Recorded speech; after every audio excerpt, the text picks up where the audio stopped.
afternoon. The September 26th Select Budget Committee will come back to order. It is 2:30 p.m. I'm Dan Strauss, Chair of the committee. Will the clerk please call the roll? Council President Nelson is excused. Councilmember Rivera. Councilmember Saka. Here. Councilmember Solomon. Here. Councilmember Hollingsworth. Present. Councilmember Juarez. Councilmember Kettle. Here. Councilmember Rink. Chair Strauss. Present. 5 present. Thank you. We'll announce others as they come in.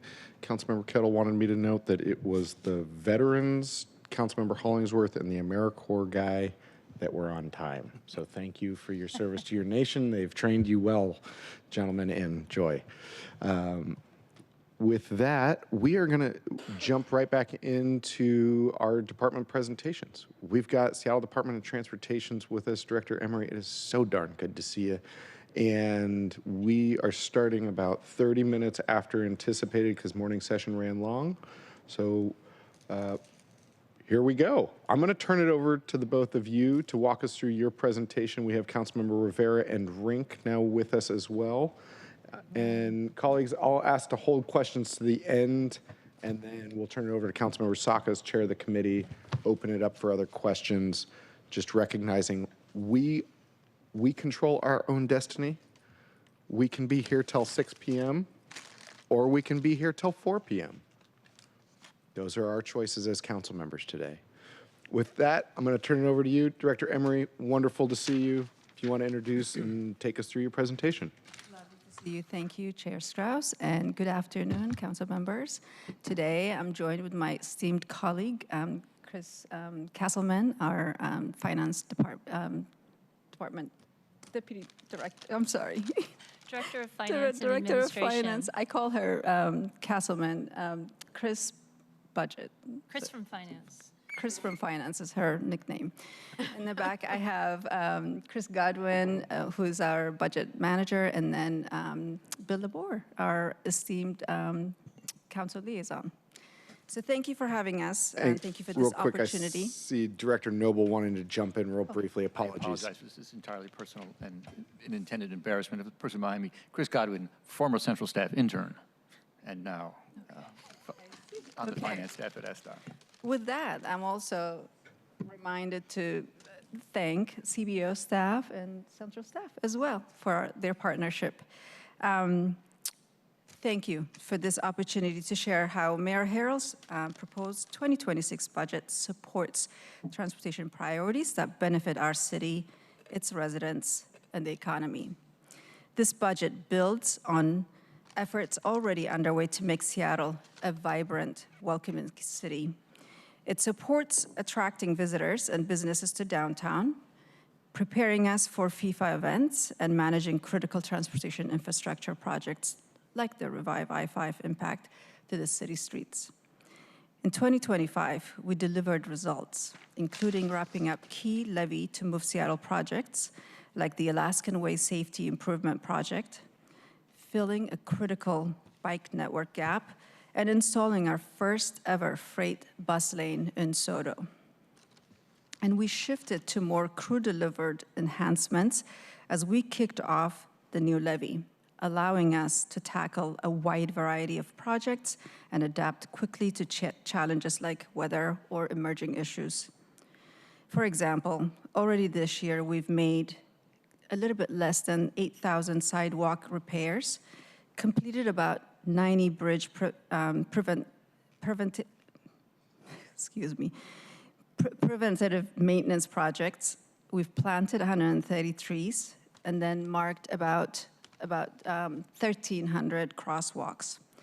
This summer, we opened 24/7 bus lane along Aurora Avenue, just in time for the FIFA Club World to support our E-line, which has the highest ridership. This lane's also provided benefits during the first phase of Revive I-5 that we supported this summer and will continue to do so in the future in the upcoming 2026 and 2027 closures that we're expecting. Efforts to add walkable, bikeable, and bus improvements in the North Seattle would mean when the new Pinehurst Light Rail Station opens, the infrastructure people need to get through will be in place. And we're partnering with the Office of Planning and Community Development to do the same in the Southeast Seattle as we prepared for the future Graham Street Station. Thanks to the voters' approved Seattle Transit measure, we were able to provide more than 1.2 million free transit rides for local families in need in 2024, and we'll continue to do that in 2025 as well.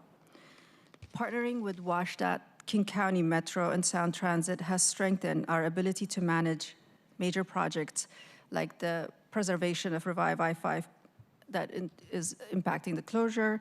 We're learning valuable lessons that will help guide us how we prepare for the upcoming year in 2026 and 2027. As you'll hear, the 2026 budget includes funding to expand staffing for street use inspections and to address the unpermitted vending, especially during events, evenings and weekends at popular destinations. It also supports downtown cleanup efforts, graffiti removal, and activation projects, creating public spaces for people to enjoy, connect with friends, and of course, people watching, which I tend to enjoy to do in those places. Investments in pedestrian safety at Pike Place Market and expansion of traffic safety camera aligns with our Vision Zero goals of eliminating traffic deaths and serious injuries. And importantly, with the passage of 2027 transportation levy, funding is restored to many programs and projects that were previously reduced. I think you'll find the proposed budget reflective a very thoughtful, strategic approach to investing in Seattle's transportation system today while we build for the future. I'm going to pass it on to Chris Castleman to walk you through the budget exercise and addition. Thank you, Director Audium. Or Director Emery, my turn to be nervous. It's been a while since I've done this. Last year I was home recovering from knee surgery, so Chris was at the table, so I'm a little rusty. You'll have to forgive me. All right, so thank you, council members, for the opportunity to be here today and to walk you through our proposed budget. This budget proposal reflects a realignment of SDOT's general fund allocation in support of city efforts to manage this very critical resource, the general fund, across so many important community priorities. Our 2026 endorsed budget general fund allocation was reduced by $4.4 million, or 8%, across multiple service areas where we will need to work on minimizing impacts to our service delivery. And so SDOT, as with the rest of the city family, participated and supported the rebalancing efforts for the general fund. However, the mayor's proposed budget does include new general fund allocations in support of key city priorities like the downtown activation team and the graffiti abatement program, to name a couple. This is why the proposed budget appears higher than the endorsed budget for 2026, as you can see on the table in front of you, even with an 8% reduction. And so just quickly, you can see that our 2026 proposed general fund is higher than 26 endorsed, as is for our other funds. And you can see that we are making some position addition asks in 2026 over the 2026 endorsed. There we go. This budget maintains our commitment to meaningful looking forward investments, good governance, safety, and investing in our communities. And these are the themes through which we're going to organize key highlights from our proposed budget for you today. But first, we want to talk about investing for tomorrow today. By now, you're familiar with this graphic. It highlights our thorough, community-driven approach to identifying, funding, and delivering projects and services. The Seattle Transportation Plan, shaped by over 2 years of public engagement and adopted by the City Council, sets the vision for the next 20 years for our transportation system in this community. The voter-approved Seattle Transportation Levy funds the next 8 years of this vision and annual reports will provide clear updates on planned near-term projects and our progress along the way. We understand that great transit is essential to keeping Seattle moving now and in the future, and that's why the voter-approved Seattle Transit Measure, which plays a key role in our success, funding service hours beyond traditional commute times as demand spreads, and strengthening our partnership with our Sound Transit partner agency is so very important. We've fully committed to advancing light rail across the city as quickly as possible in partnership with Sound Transit, and your support has been critical in helping us to staff up and streamline permitting. And at the heart of all our efforts is our equity framework, ensuring we deliver a transportation system that is safe, fair, and sustainable for everyone. And with this background in mind, I'm now going to walk you through our key highlights. Whoop, too fast on the draw. Starting with good governance, as I mentioned. And so I'm just going to take a moment to read these out loud for the benefit of our viewing audience as well. At SDOT, we take care of what we have, we invest wisely, and we work as one Seattle across departments and initiatives in partnership with you and with our community.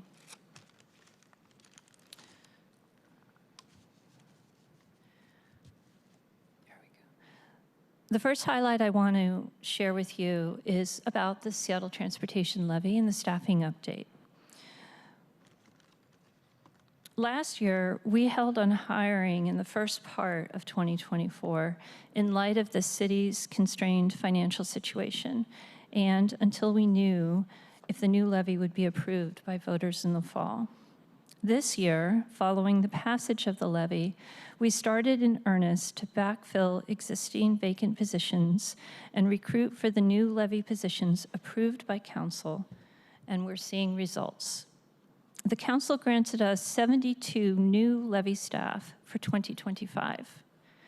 About 30% of those are crew positions, and I'm very happy to be able to report that all of those either are or will be filled by the end of the year with respect to the crew positions. And we are on track overall to have 80% of our 2025 levy positions filled before January. We're also continuing our hiring process for the remaining 2025 levy positions, plus the 44 additional levy staff that you approved in our 2026 endorsed budget and are therefore in our base moving into 2026. Just over half of those 44 are also crew and in support of the Seattle Transportation Levy work. Because we'll have about 60 levy positions still to fill as we enter 2026, along with other important recruitments next year that will attract candidates, and with consideration of the practical reality of hiring timelines and sometimes the need to sequence certain positions. For example, you might bring on a new team supervisor before you actually populate their team. We realize that it's not necessary to hold on to a full year's labor budget for those new levy positions.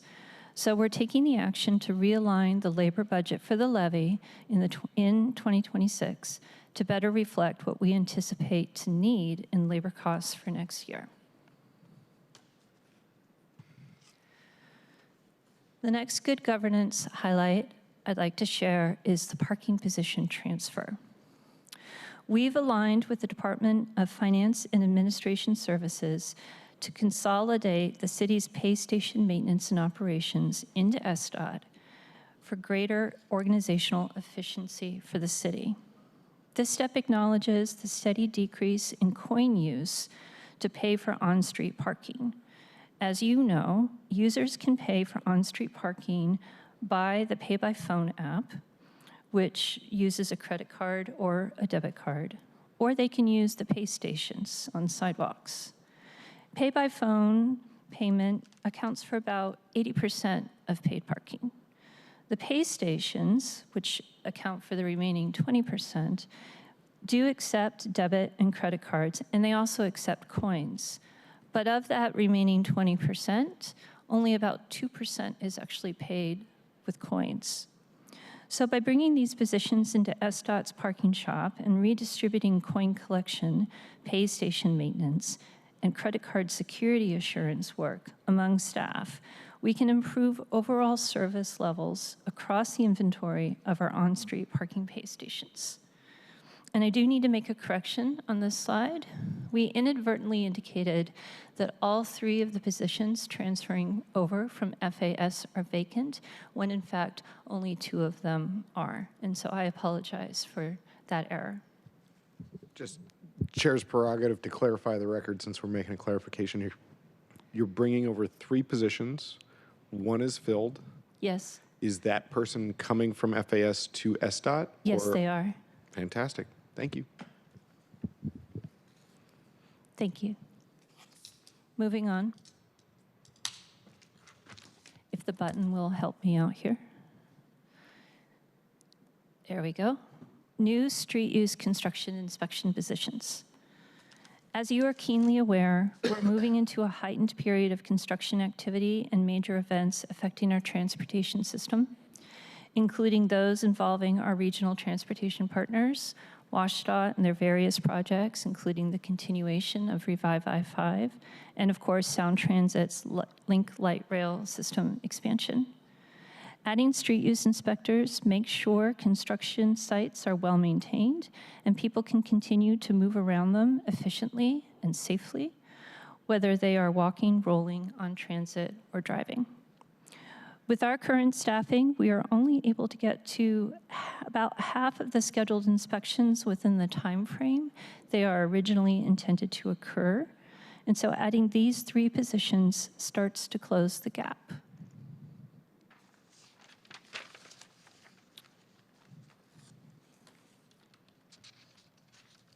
I apologize for the delay. The button is quite sticky. There we are. Safety, our second organizing principle and priority. At SDOT, we lead with safety for all travelers in Seattle. I'd like to start with some improvements at Pike Place Market.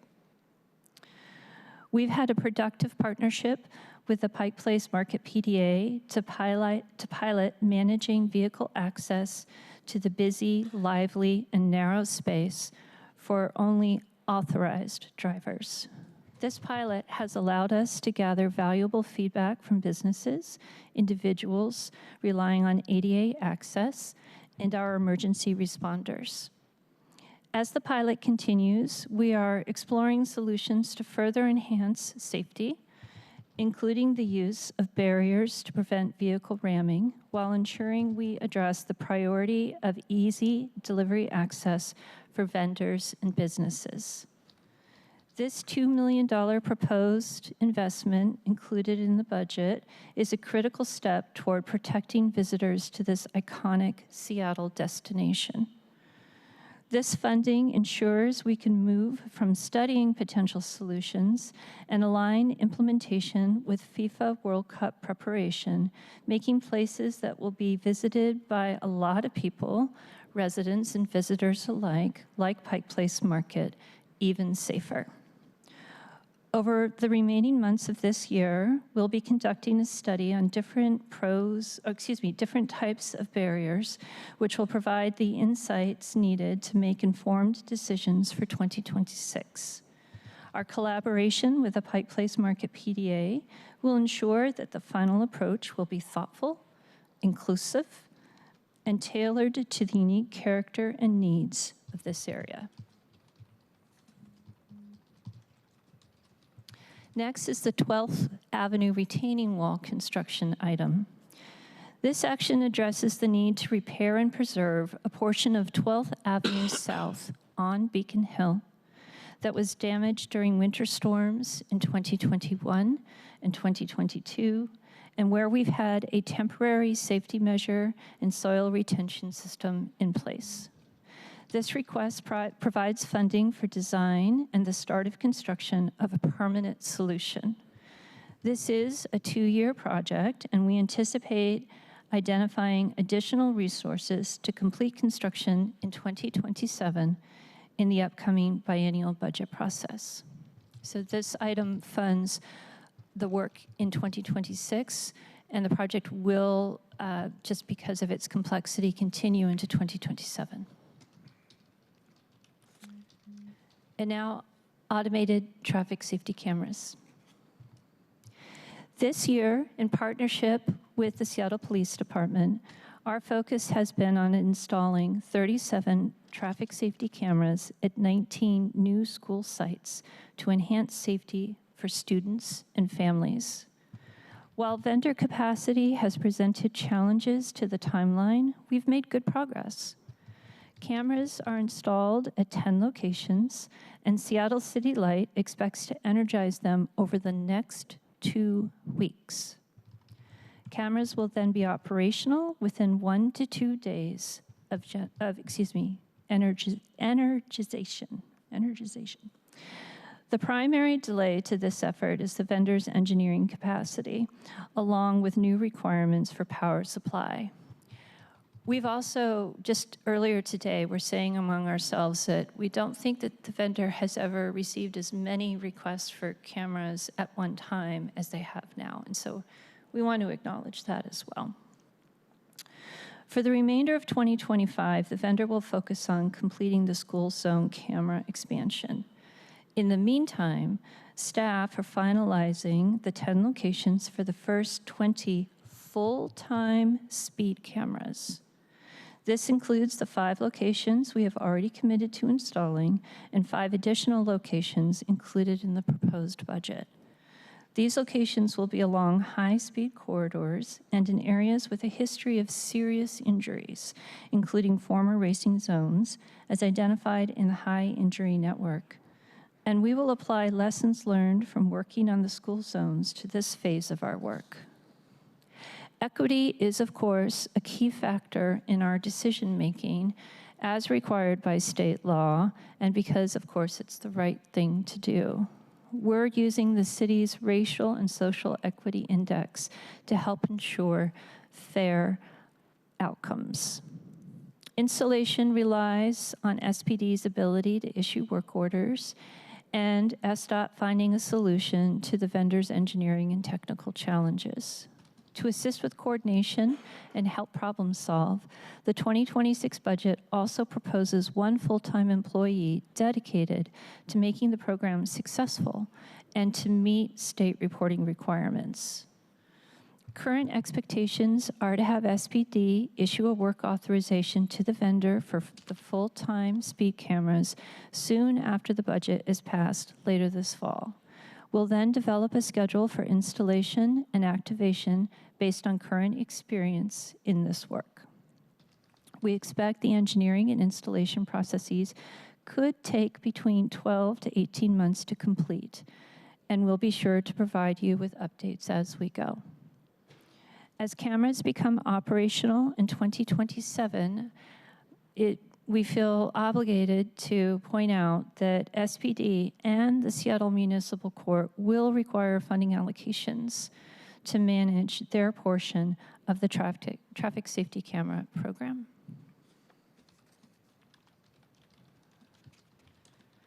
Moving on to community investments.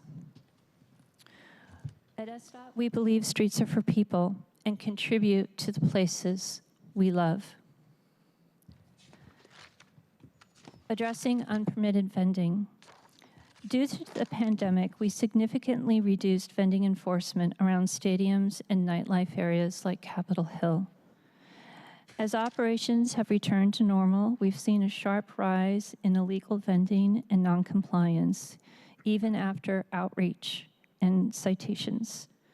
This is partly because we lack regular enforcement and rarely abate vending equipment. We believe consistent inspection and abatement actions will improve compliance, but we also recognize that vending in public spaces offers a valuable, low-barrier path to business ownership, and we remain committed to supporting it. Our goal is to strike the right balance between enforcement and education to help vendors succeed while ensuring compliance. And so this proposal adds 3 staff members and funding to support better attention to unpermitted vending in areas around the city, particularly near busy sports areas and areas of cultural activity and venues. Downtown, oh, pardon me. I think I might have accidentally, there we are. Graffiti prevention and abatement.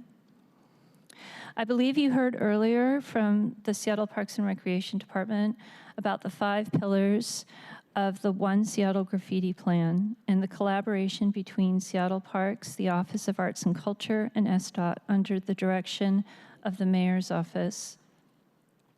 SDOT is proud to be a partner in the One Seattle Graffiti team by removing and working to prevent graffiti in the public right-of-way and on transportation assets. And this is one of the reasons why our general fund increase occurred in the mayor's proposed budget by adding 5 FTE to support this important work.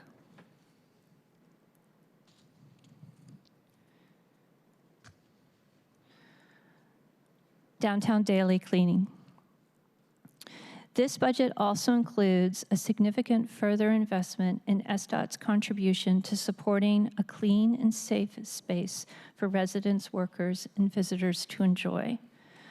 Over $4 million of general fund and 16 new positions are proposed for SDOT's downtown activation team in our work to provide daily cleaning, trash mitigation, and alley, street, and sidewalk cleaning and deodorizing in downtown in Little Saigon, but by expanding that work now into Pioneer Square, the Pike Pine neighborhood, and the Chinatown International District on a consistent basis.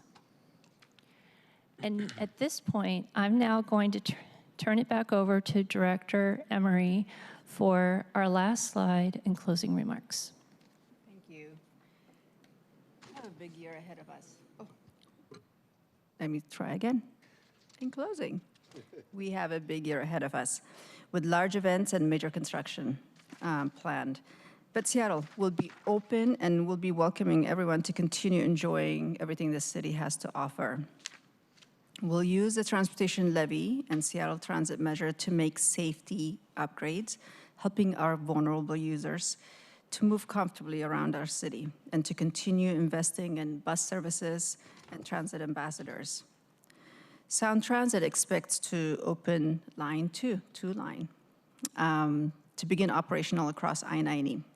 We expect to complete Route 40 upgrades by spring and make a substantial advancements towards completing the Rapid Ride J line project by end of this year. We've seen what can happen with Rapid Ride G 1-year anniversary. 60% increase, I'm going to repeat that again, a 60% increase in ridership from when service started in September 2024. Transit continues to be a great way to go. I always say this, before you leave home, make sure you grab your ORCA card and your helmet, your bike helmet, so you can bike, scoot, and take transit wherever they're heading, our residents are heading. I want to emphasize, we're in this together. SDOT and our partners are here to help the traveling public and keep our businesses thriving. I thank you for your attention and for having us here. Thank you, Director Emery. At this time, Director Noble, Director Eater, anything else to share? Nothing at this time, thank you. Fantastic. I'll then pass it over to Councilmember Rob Saka as Chair of the committee overseeing the department. Councilmember Saka. Thank you, Chair, and thank you, SDOT, for joining us today. Thank you, Director Emery, Ms. Castleman. Appreciate your presentation of the proposed budget and the analysis that went into this work. As Chair of our Transportation Committee, I have greatly appreciated the opportunity to partner with you all, collaborate on the SDOT side with my office in our city, advancing our shared commitment to accountability and, making progress on a number of things, including championing some bold investments together. So some of this work, we know it includes the recent voter-approved Keep Seattle Moving levy, the annual levy delivery plans. Got another one coming up early next year, colleagues, as a friendly reminder. The Levy Oversight Committee, Transportation Funding Task Force, District Project Fund. These are examples of strategic work initiatives and work streams at a high level, program level only. That doesn't even touch the many individual projects that we've partnered on over the past almost 2 years now. So thank you again, Director Emery, for your partnership with me in my office. And special shout out to all the workers at SDOT, whether the workers on the various engineering or planning teams, permitting, whatever the role, function, responsibility, they all do terrific work. It's hard work, but it's critically important work. I would argue some of the most important work that our city does, because this is, and I know there's a lot of rightful concern right now among Seattle residents that of what's going on at the federal level with the current federal administration, and we're being called upon to step up and act, including backfill some important federal funding to better support human services and better support our immigrant and refugee communities. And we had a initial overview of that yesterday, and we'll continue to do that. And there might be opportunity, colleagues, for us to do more of that, support more of that important work, given our current times during this budget process, now that the ball is officially in our court on the council side. But I also don't want us to ever forget the importance of transportation infrastructure and how vital it is to our entire city, and how every one of us relies on it every day. It connects people to communities. It helps stimulate the economy. We need to keep people moving safely. We have a core responsibility to do exactly that. So let us not forget the important work of the department and its individual employees, and special shout out to the frontline crews at SDOT, the pothole rangers. Chair, I saw Councilmember Strauss across the street a few weeks back. We were walking into City Hall together, and I had just left saying hello and extending my thanks to the pothole rangers, SDOT's pothole rangers, who were coincidentally parked across the street. I think the chair might have been a little surprised that I am really, really excited, even outside of this dais, about the terrific work that our pothole rangers do. But I really mean it, and they do excellent work. Let's make sure they're well-funded as part of this process. Colleagues, as you'll recall, during this time last year when we analyzed the then proposed budget, it did not account for the passage of the levy. That made engaging with the budget very challenging.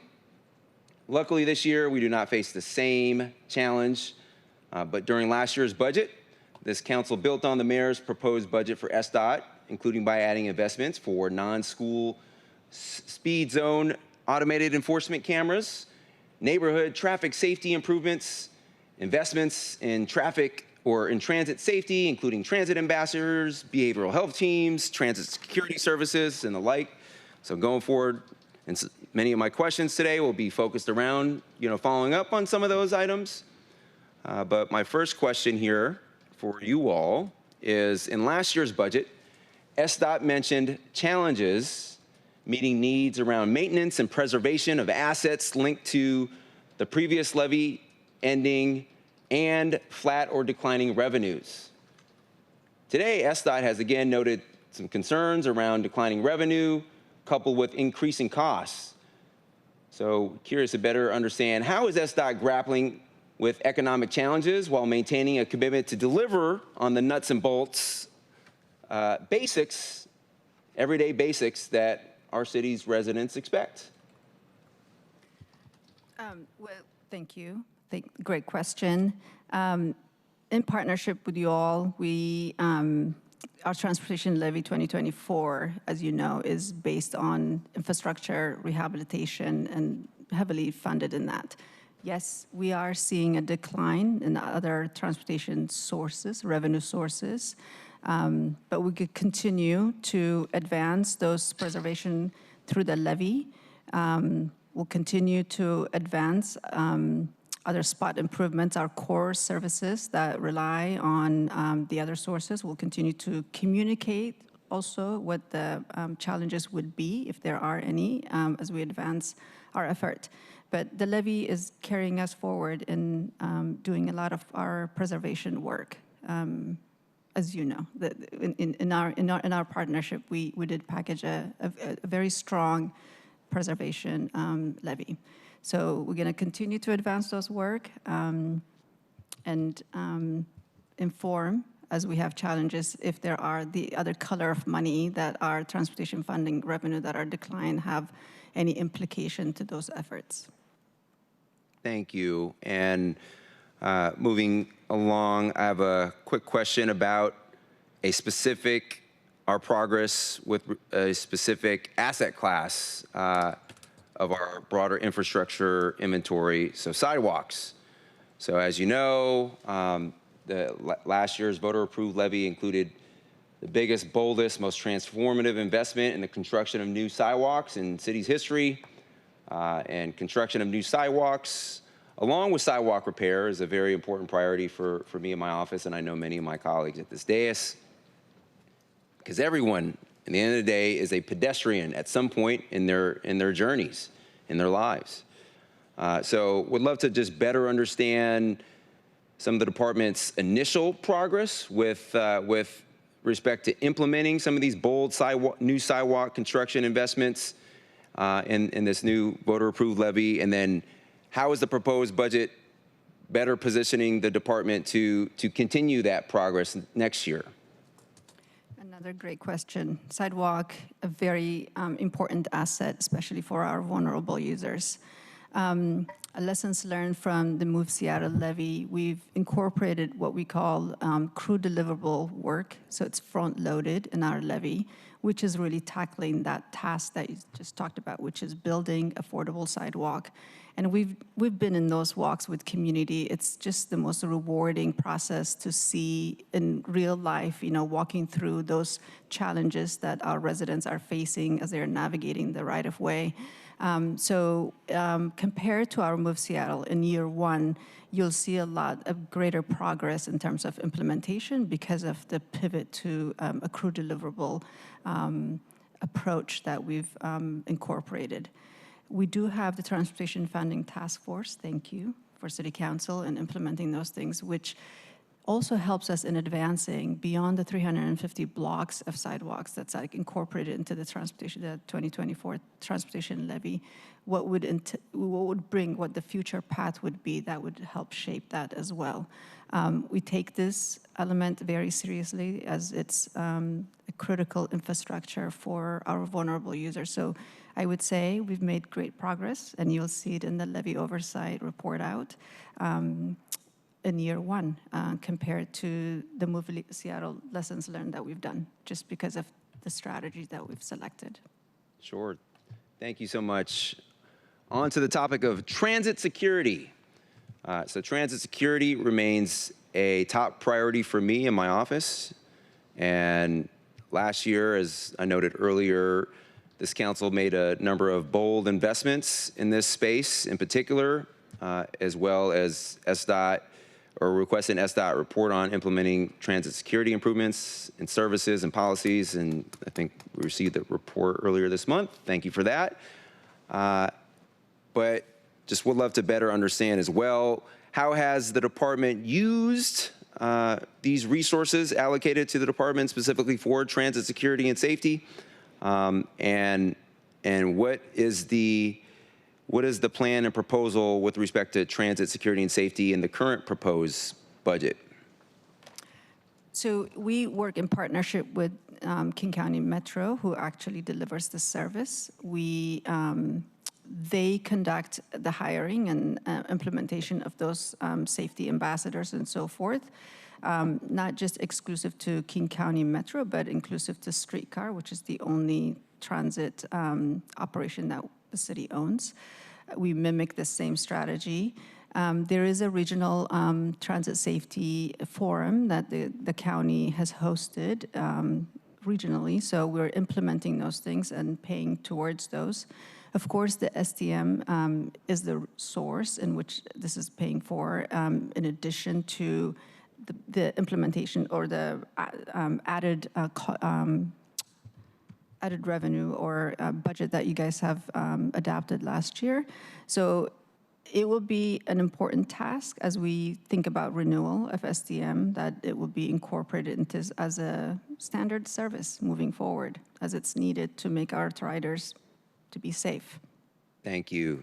Very important that people are safe and feel safe while they're riding our transit or driving our transit, operating our transit in the case of Metro or Sound Transit and the like. And would be remiss if I didn't mention, you know, one of the tragic victims that really, I think, helped spark a sense of urgency under more politicians, and that is King County operator Sean Yim, who was tragically murdered last, I believe, early December. We actually added, colleagues, as you'll recall, we added our bold transit security and safety investments earlier than that in October or November. And since then, I think there's more of a shared understanding that this is truly a priority for all. So we'll be looking for more opportunities. And I just, so you know, colleagues, I'm connected with my counterpart on the transit side in King County Council, so Councilmember Deshaun Quinn. And I think he does sit on the recently stood up task force for transit security. He lets me know they're making great progress. They're expecting a final report on that. And early next year, we'll probably invite some folks to report that out in our committee. But I'm sure there's more we can do to better support that during budget this year as well. All right. Well, thank you for that. A couple questions. I'll just get on the record. No follow-up, but let's continue the conversation offline. So excessive noise is an issue facing many communities, from neighbors, so from cars, and then from people who are outside our stadiums and arenas, for example. And we have existing code that limits excessive noise, and I believe there's a pending proposal from the city attorney's office on some additional legislation to address the amplification piece. Regardless, you know, my office has met with the Mariners, Seattle Mariners, meeting soon with the Seahawks as well, stakeholders from a stadium perspective. But I believe SDOT has a role in enforcing the loud noise. That's my understanding as well, in terms of, at least in the right-of-way. And they have the equipment. They typically accompany SPD. Regardless, it seems like there's a bit of a coordination challenge between the various departments and, you know, who's on first and who's responsible for what. So would love to follow up offline about that issue in particular.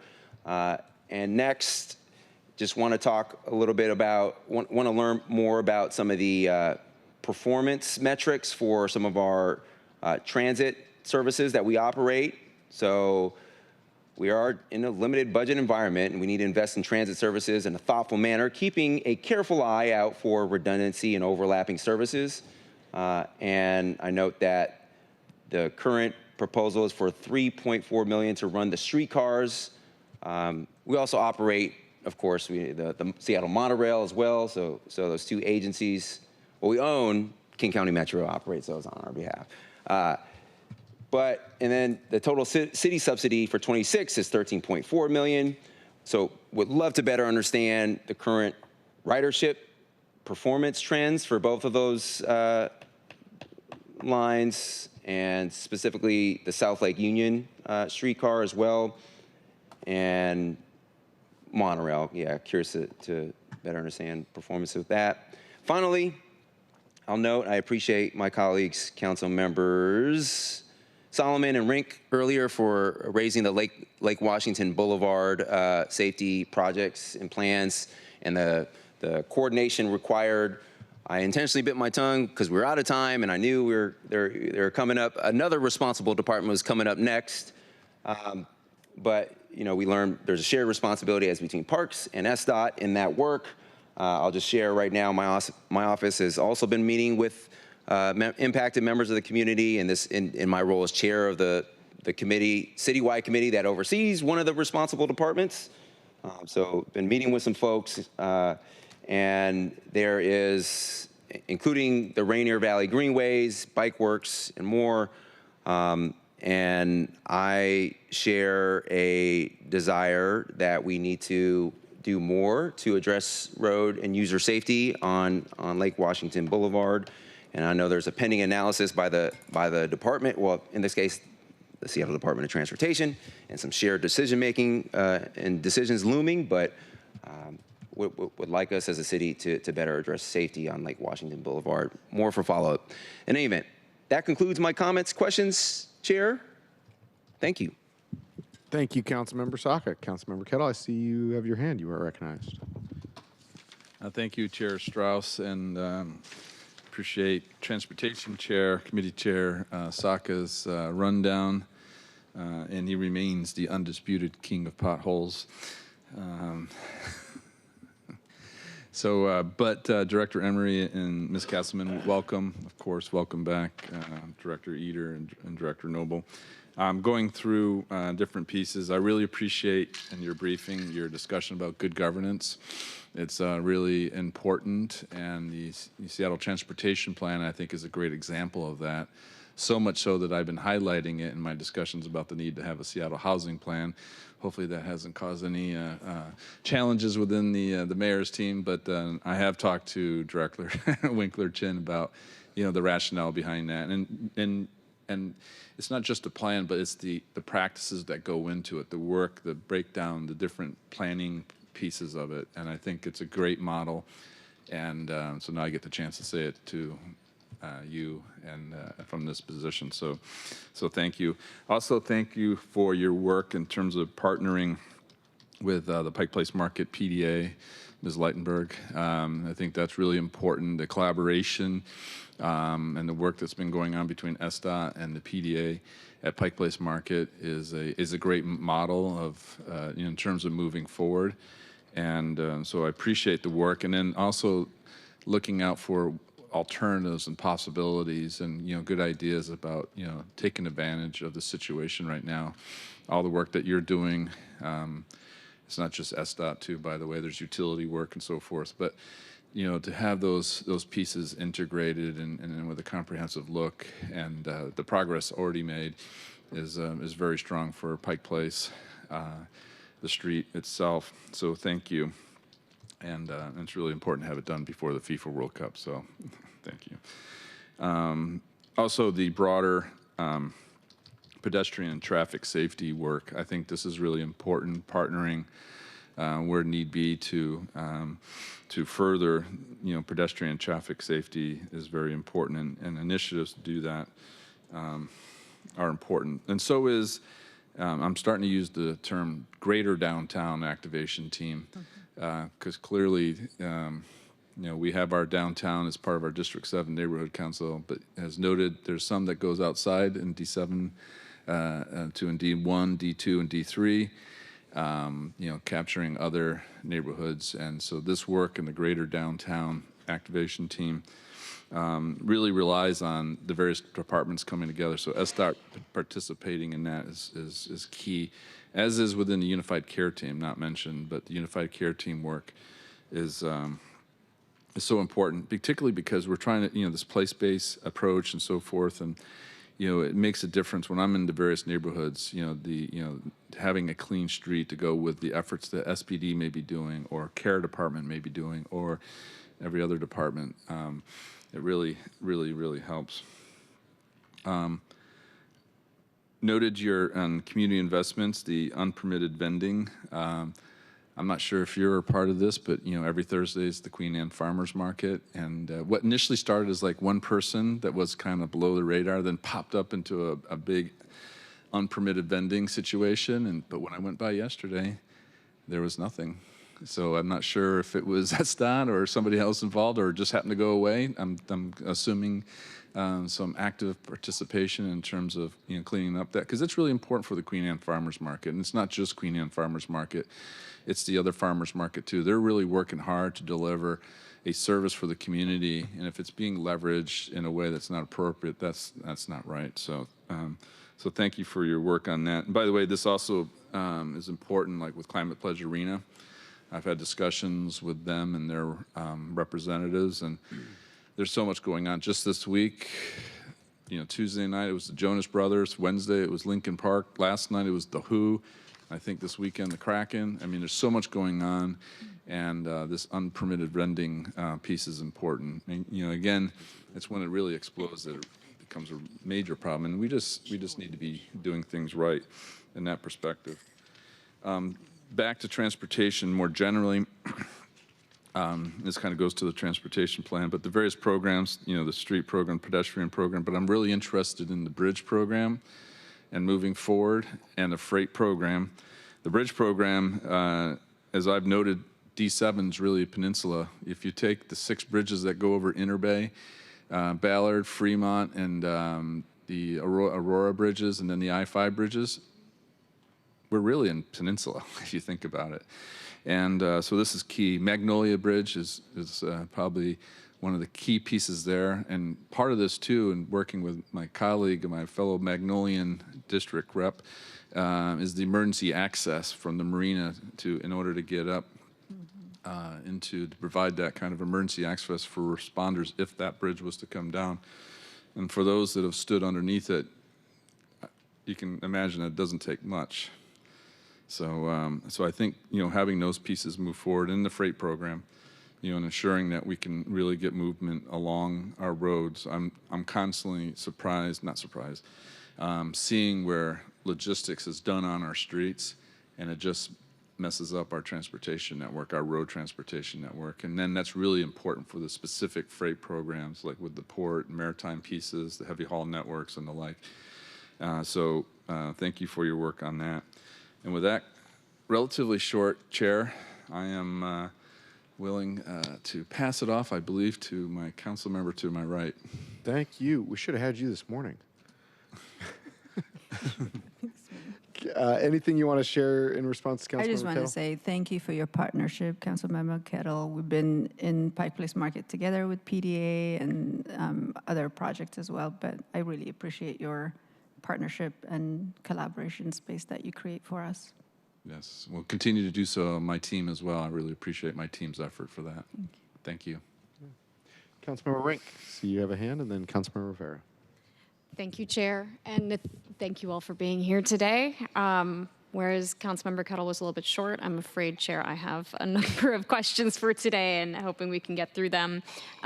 Starting off with FIFA preparations and seeing the $3.6 million for FIFA 2026 preparations, how do we ensure that these FIFA-based preparations lead to long-term transit safety outcomes for our communities? We know there's a lot of community concern about FIFA and our guests using neighborhoods as parking lots rather than seeing meaningful investment back into our neighborhoods. So could you tell us some of the long-term improvements and accessibility that you mentioned in your slide, not just for visitors, but for the people who call these neighborhoods home? Great, thank you. Very important question. We're very, very fortunate in Seattle that we have built out infrastructure, especially a stadium just hugs just on the south end of our downtown with very rich transit services. Our goal for FIFA is 80% of attendees will be non-vehicle mode. So we're going to encourage walking, we're going to encourage transit, we're going to encourage scootering and biking and other modes. And to achieve that goal, we're making sure that our last bit of bike lanes are connected. We're making sure that our sidewalks don't have any tripping hazards and so forth. We're making sure that ADA ramps are accessible. So all amenities and infrastructure that are going to be supporting our walkability, transit, and so forth will be tweaked, adjusted, and make sure that it's refined.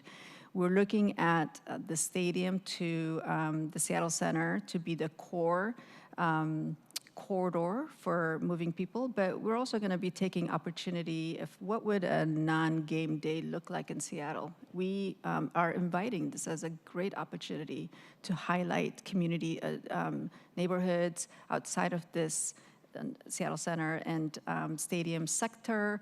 Again, just really pushing that built environment with our rich transit services that we have and taking advantage of those things and aiming for that 80% non-vehicle initiative travel mode for those that are coming in to visit us. Yes, thank you for that. And moving us to the 1.6 million in addressing unpermitted vending in right-of-ways.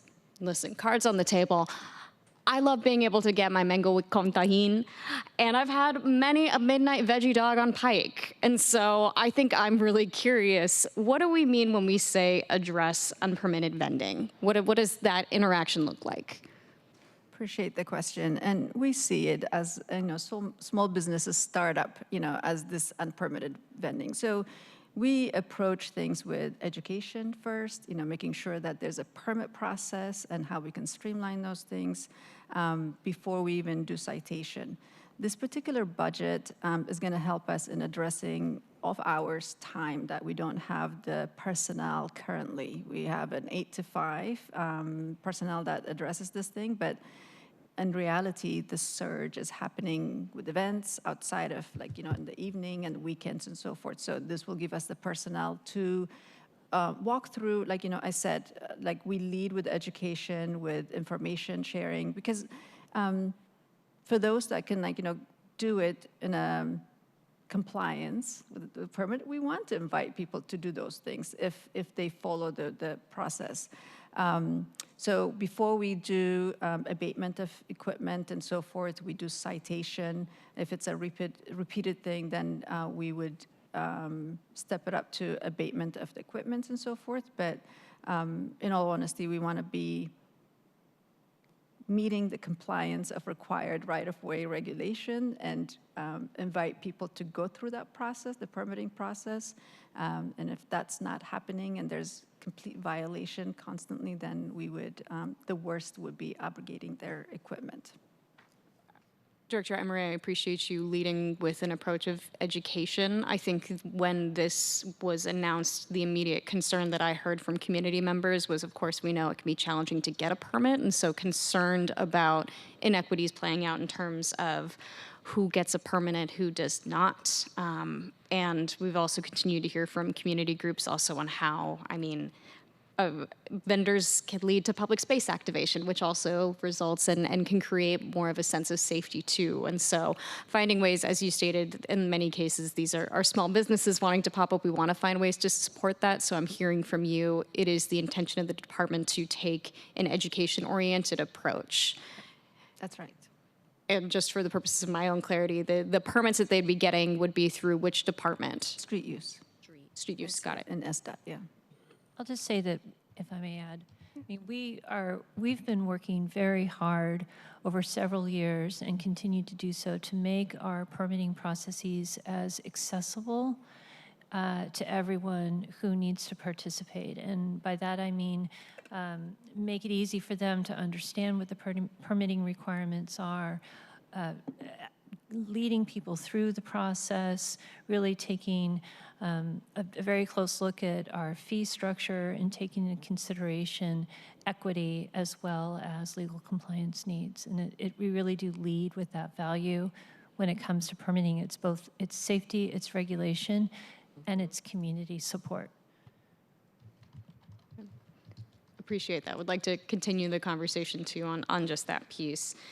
And moving us along to down 4.1 million for downtown activation team, could we get more information on daily cleaning efforts, in particular how SDOT engages with their partners? And I'm noting this because Pioneer Square and the CID both have BIAs that are also carrying out some of this work. So how does this body of work in particular overlap with what community is currently doing? And could you please elaborate on which parts of our city will be receiving new services versus those that may receive the same level of services? Okay.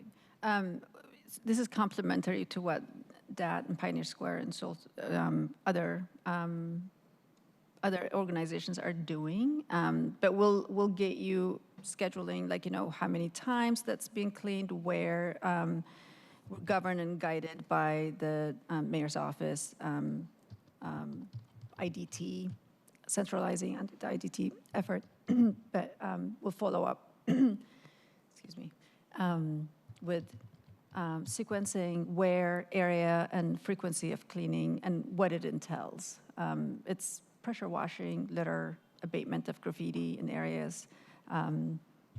So is that satisfying? Yeah, absolutely. Thank you. Thank you for that. And moving us along to, I do have questions on graffiti. I know we had the discussion with Parks also on graffiti, so of course, would love to have a better understanding in terms of SDOT's approach. And Director Eater, I am still curious on the matter of where we're seeing all of our graffiti abatement work showing up across the city budget.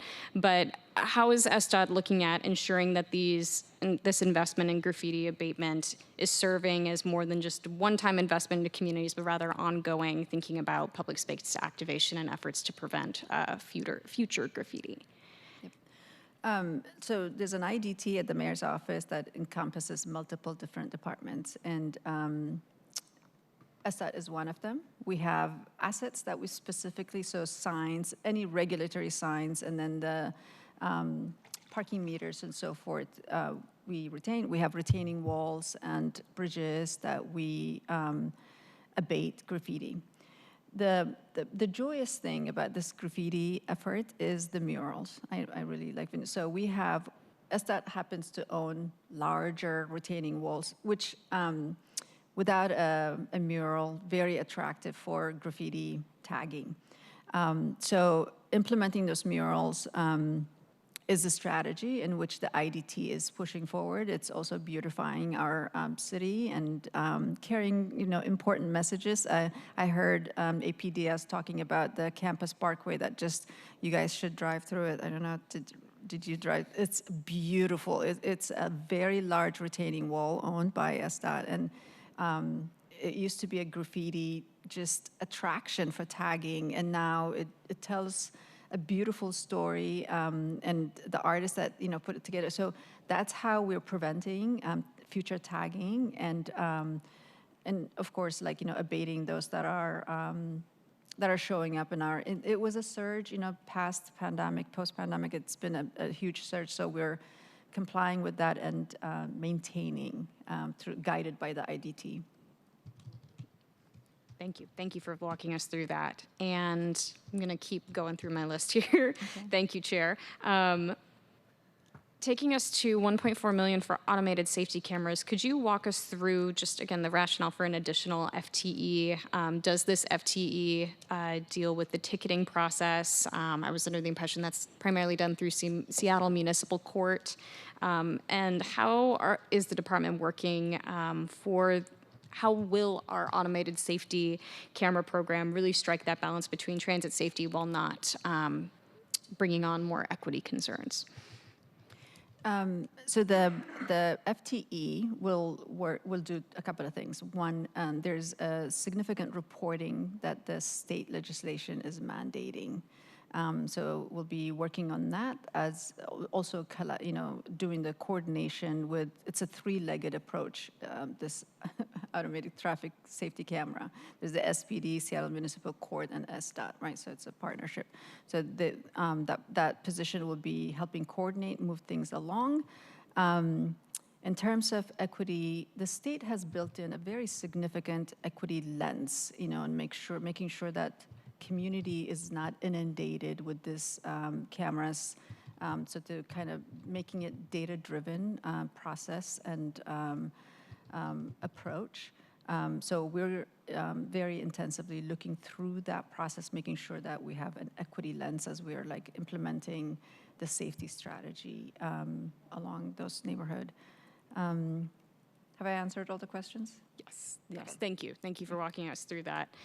And taking us to the $500,000 for the joint enforcement team. So it's my understanding that the State Liquor and Cannabis Board announced back in 2024 that they would no longer participate in our city's joint enforcement team. So I'm wondering more about our broader strategy with the joint enforcement team and what is the goal of increasing team outings from 18 to 50?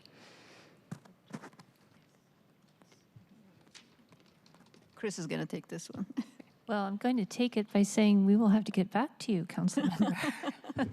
I will tell you that we are adding one position to SDOT. SDOT, of course, is, as with graffiti and many other things, you know, we are one partner in a cross-departmental effort of collaboration and coordination to support the mission and purposes of the JET.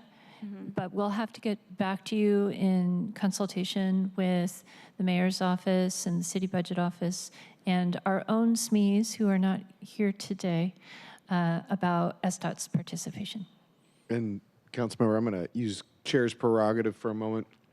The JET team has been housed within Finance and Administrative Services, which is a department that reports to my committee. And so we had this conversation last week when they were sharing that they were going to be expanding the team, and I quickly reminded them of the experience that happened on Capitol Hill and was like, you got to be kidding me that we're expanding this team at this time. And there was some very strong reassurances that the state's team is very separate from our city's team, that this is going to be focused mostly on commercial business enforcement and not targeting the establishments that were targeted by the state.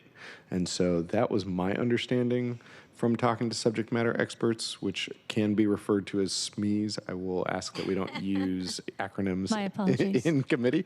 And so I was reassured because I had a very intense reaction to that news. And so just sharing in the calmness of committee today that my fears were alleviated. Thank you for that additional detail, Chair. I know I don't sit on your your committee, so that's really helpful to understand because, of course, the root of that question is, I mean, there's a lot of fear facing our queer communities, so many communities right now, and so had a similar gut reaction to that kind of announcement. So I think that's important clarification and glad that we can get that information out here today and in committee last week. So thank you for that. Looking towards $2 million investment in Pike Place Market bollards. I love bollards. I'd love to know where the department is looking next for more bollards. I think they're tremendously important for pedestrian safety. So where are the areas that the department is currently tracking might be next in line for bollards? Occidental is something that we're working with Seattle Parks Foundation and Pioneer Square Alliance to roll out a temporary implementation to support the FIFA pedestrianizing, continuing to the stadium area. Right now it happens during game time, but we want to make it permanent. So I think a phase 2, right now we don't have the funding, but like a phase 2 Occidental envisioning of like that continuum of that pedestrianized corridor would be another opportunity that we have. And with the state legislation of like people spaces and that we are creating we'll be coming here with a legislation that's going to spark up more of spaces that we'll be creating. And of course, it would be tied with those kind of amenities, safety amenities, as we activate those spaces as well. So more to come in the future. Glad to hear it. Thank you. And I know for many of our community members, transit safety is front of mind. So what additional investments, if any, are really would this budget implement into pedestrian safety specifically? We have bollards, but what are some of the other investments you'd highlight? I think making sure at a signalized intersection, accessing the bus stops, those are amenities that we in the right of way that we control outside of the bus. So like lighting around shelters, just that pedestrian experience as they're navigating and coming to those amenities are the things that we'll be, highlighting. And we have a spot improvement in the levy that's built in to help lift this up. So we'll continue to make those investments through that lens. Thank you. And so, taking us to my final two questions, I promise, Chair. How would you say the SDOT budget is addressing our growing need for sidewalks in the city? And I'm noting this with particular and kind of building on Councilmember Saka's point, and I know his focus on sidewalks, but I'm noting that the Trump administration withdrew 11 pieces of the Americans with Disabilities Act guidance in April of this year. And while the guidance that was withdrawn does not directly speak to transportation, inclusive guidance for Braille usage, hotel and lodging and entrances, parking spaces and elevators, still pardon me, are still important parts of our accessibility ecosystem, and many of our advocates and community partners have stressed the need for better sidewalks in tandem that this guidance is being taken away. And so could you speak to, again, looking at how right now our proposed budget is addressing sidewalk expansion, and anything you can speak to with regards to some of the changes in the ADA? I think I just want to stress, the levy, again, the front-loaded 350 blocks. You guys spoke very highly about sidewalks, and you understood the amenity, why it's important for our vulnerable users.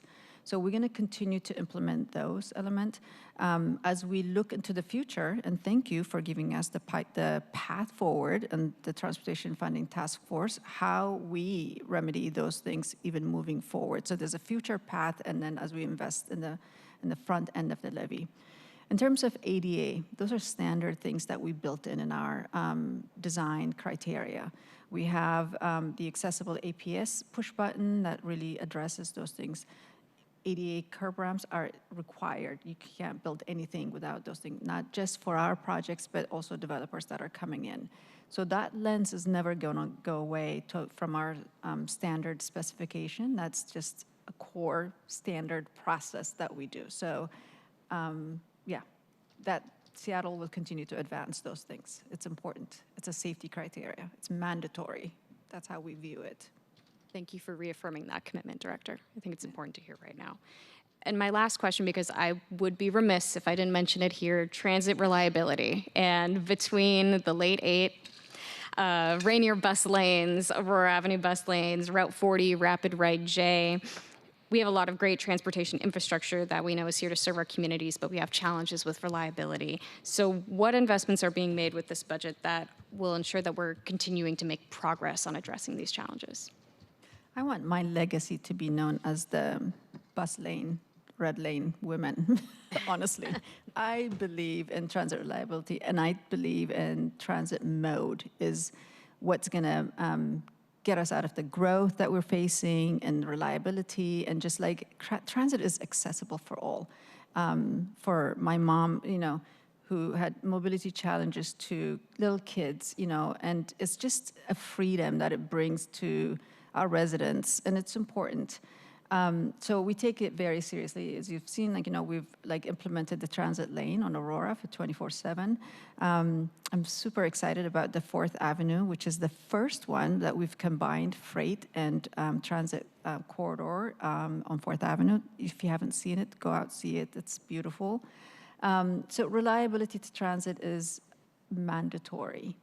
And I know you talked about, Route 8. Route 8, this is where the practitioners come in to do a balancing act. And I happen to be a modeler, a transportation modeler in my, previous role. And the challenges of Seattle, limited right-of-way, and the limited east-west connection with climate pledge, that's creating, event challenges and so forth. If I could paint that little segment on Denny to make that Route 8 to be performing right, I would do it. But I also have to be very careful in terms of balancing outcomes that is not creating burden on other north-south transit routes that are around that area. We have to make sure that goods are moving. We have to make sure that, small businesses are not impacted. So we need to be very systematic in terms of implementation. We have an opportunity with Revive I-5 closure to test what distribution would look like, right, in terms of accessing I-5 on Denny. With that, we will be able to know the elasticity of the system. Where are people dispersing? And when they disperse, what is happening? Ideally, flipping the trip is the magical thing, but it doesn't happen overnight. You got to, gradually, bring it along. I'm not afraid to put transit lane where it's important, where it's like makes sense. And when we have to take time away and like assess and evaluate too, it's also important to take that time. And with Revive I-5 coming our way, with FIFA coming our way, every network is going to be constrained significantly. So we just have to kind of look at it through that lens and do systematic implementation while we understand the network failure, so we don't want to fail it right away. So Thank you for that's that what detail. it looks like, transit. Thank you, Director Emery. I really appreciate it. And thank you for indulging me, Chair. Thank you. 1 hour, 15 minutes remaining. We have Councilmember Rivera, then Councilmember Hollingsworth. Thank you, Chair. Thank you, Director Emery, for being here, and SDOT. I can vouch for your many years of work trying to move people around the city in your prior role doing the traffic signaling amongst other things at SDOT. And this is a conversation you and I have been engaged in for many years, so I can vouch for the fact that this is of great interest to you, making sure that we're moving folks around the city as quickly as possible, and also your support for public transit. We have that in common. And I also want to uplift your voice in terms of immigrant and migrant communities. This is something you and I have talked a lot about, and something that is really important to both of us. So we have a great advocate at SDOT in that regard. So I really want to thank you. And you and I have had a lot of hard conversations over the years. And like I told Natalie Walton Anderson yesterday, like, we push each other. That's how it should be, and we're all the better for it. And I have nothing but immense respect for you. So just want to say all of that. I will say, as you know, Director Emery, my big challenge in the district continues to be the traffic calming along Sandpoint Way. So I'm going to put this on the table again. We really need to do something about this situation. It's not dissimilar to what my colleague, Councilmember Saka, is experiencing in Alki.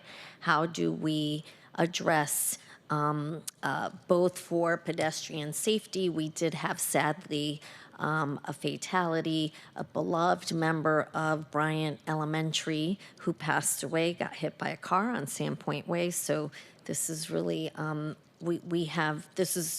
have a sense of urgency around this. And, what can we do to make that happen faster? And then along 95th Street, not far away as well, because that's been an issue too. 95th I share with my colleague, Councilmember Juarez, now formerly Councilmember Moore. We've been talking about this since last year. So wanna state for the record, so constituents know I keep pressing on this issue, which then also creates the amplification and noise. Councilmember Saka and I went to meet with legislators last year as part of lobby days to talk about trying to do something about the noise generated by cars and the traffic racing, and not the traffic, excuse me, the car racing that we're experiencing both at Magnuson and around Magnuson and Alki. And then, as you know, the safe routes to schools. I have a lot of schools in the district, and making sure that we have, some of those schools do not really have sidewalks. They're still needing, at least there might be sidewalks around the actual building, but if you cross the street, none, and kids have to walk from home to the school. So it can't just be around the school. It has to be from their home to their school, that there is an available sidewalk for them to walk on. So the safe routes to school piece is really critical to me.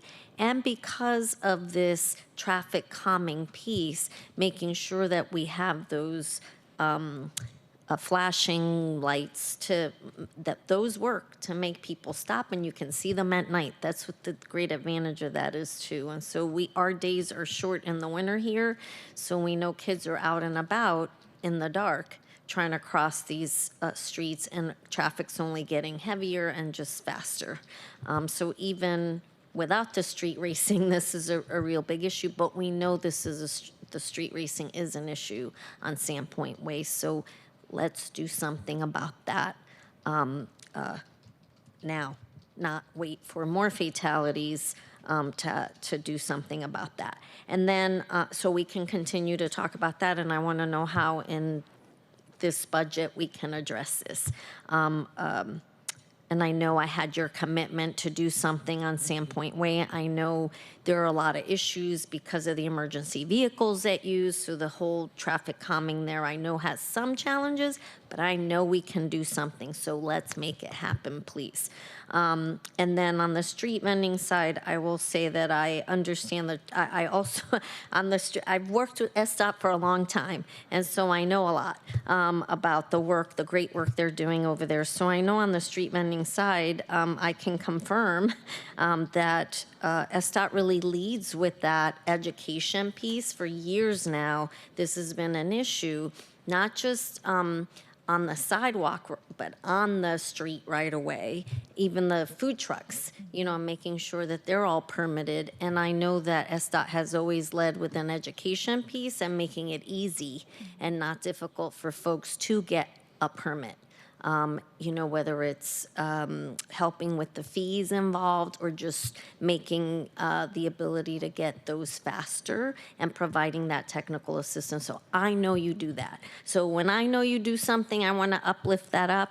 And then for other pieces I know we struggle with, I'm going to point those out, right? So I'm equal that way. So thank you for doing that, because it is really important. It's important for our small businesses to know, not just the ones on the right of way, just in general across the city, how to best let's help set them up for success is what I'm trying to say. And I look forward to, I'm gonna, in the interest of time, cut it off there, but I look forward to talking more about the safe routes to school, as well as the urgent piece about the traffic calming along Sandpoint Way. Thank you, Director. Thank you, Chair. Thank you. Director Emery, anything you'd like to share? Will do. I look forward to partnering with you, Councilmember Rivera. Thank you. For your kind words, too. Thank you. Wonderful. Coming in straight from District 3, our one and only Councilmember Joy Hollingsworth. Thank you, Councilmember. Thank you, Mr. Chair. Thank you, Chair Strauss. Director Emery, for the record, can you remind us how long you've been a traffic engineer? 30 years. 30 years. Yeah. We are very blessed to have you in this position as a traffic engineer and being in this spot, particularly because you're a traffic engineer, number one. And number two, and they're not in any order, I'm just naming them, but also your connection with the community. And understanding that there's people that don't have transparent access to City Hall, that don't have transparent access to public comment, that don't have access to certain pieces. And so you go out into community and listen to folks to gather information about what they want to see in their neighborhood. And that is the approach that I think is very, very welcome in Seattle from people. Because oftentimes they can't get down to public comment. They can't send emails. They know what's happening in their neighborhood when they get something posted on their sign or they see the construction out their window. So I just wanted to put that out there because I think that's really important that we are sitting here with a director that has 30 years of experience as a traffic engineer running a department and then has a really deep connection to community. I think that's just a beautiful thing. The second thing I wanted to highlight, just for information, because I did see the street vending allocation, and I thank Councilmember Rink for bringing some of the issues up. I just wanted to also make sure that we highlight that the SDOT has always led with education. That has been a big component to making sure that people just understand the laws and regulations, so we're keeping people safe. So I really appreciate that. And I think we've always led with accommodation too as well, trying to navigate making sure that we're supporting our small businesses who might have a brick and mortar, and then also the people that are just trying to make ends meet on the corner, trying to sell, like Councilmember Ring said, that hot dog, in the middle of the night, and activating those spaces as well.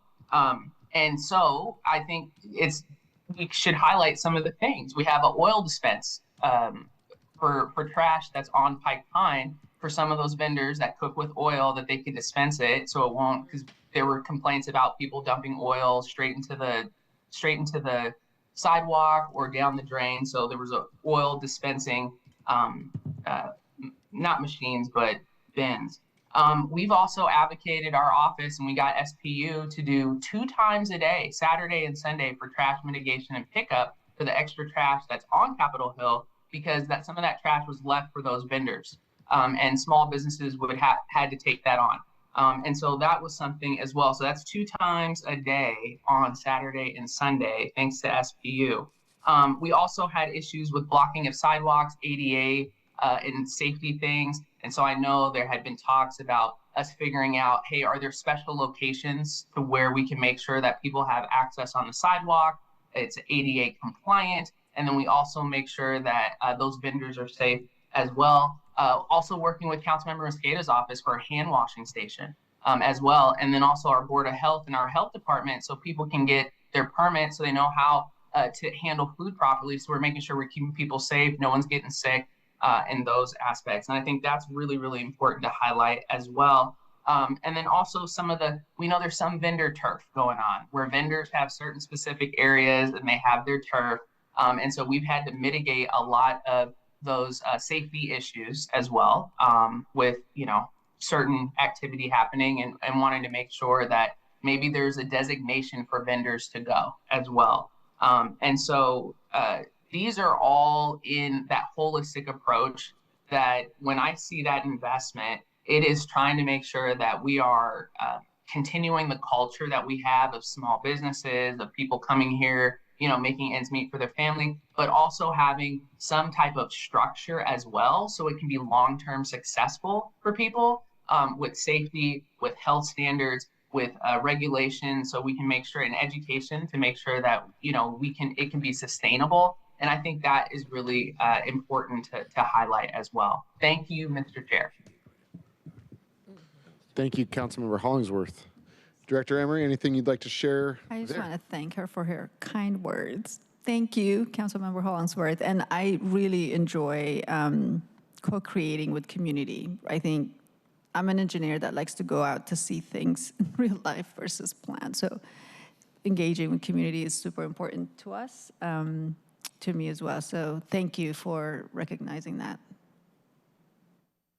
Wonderful.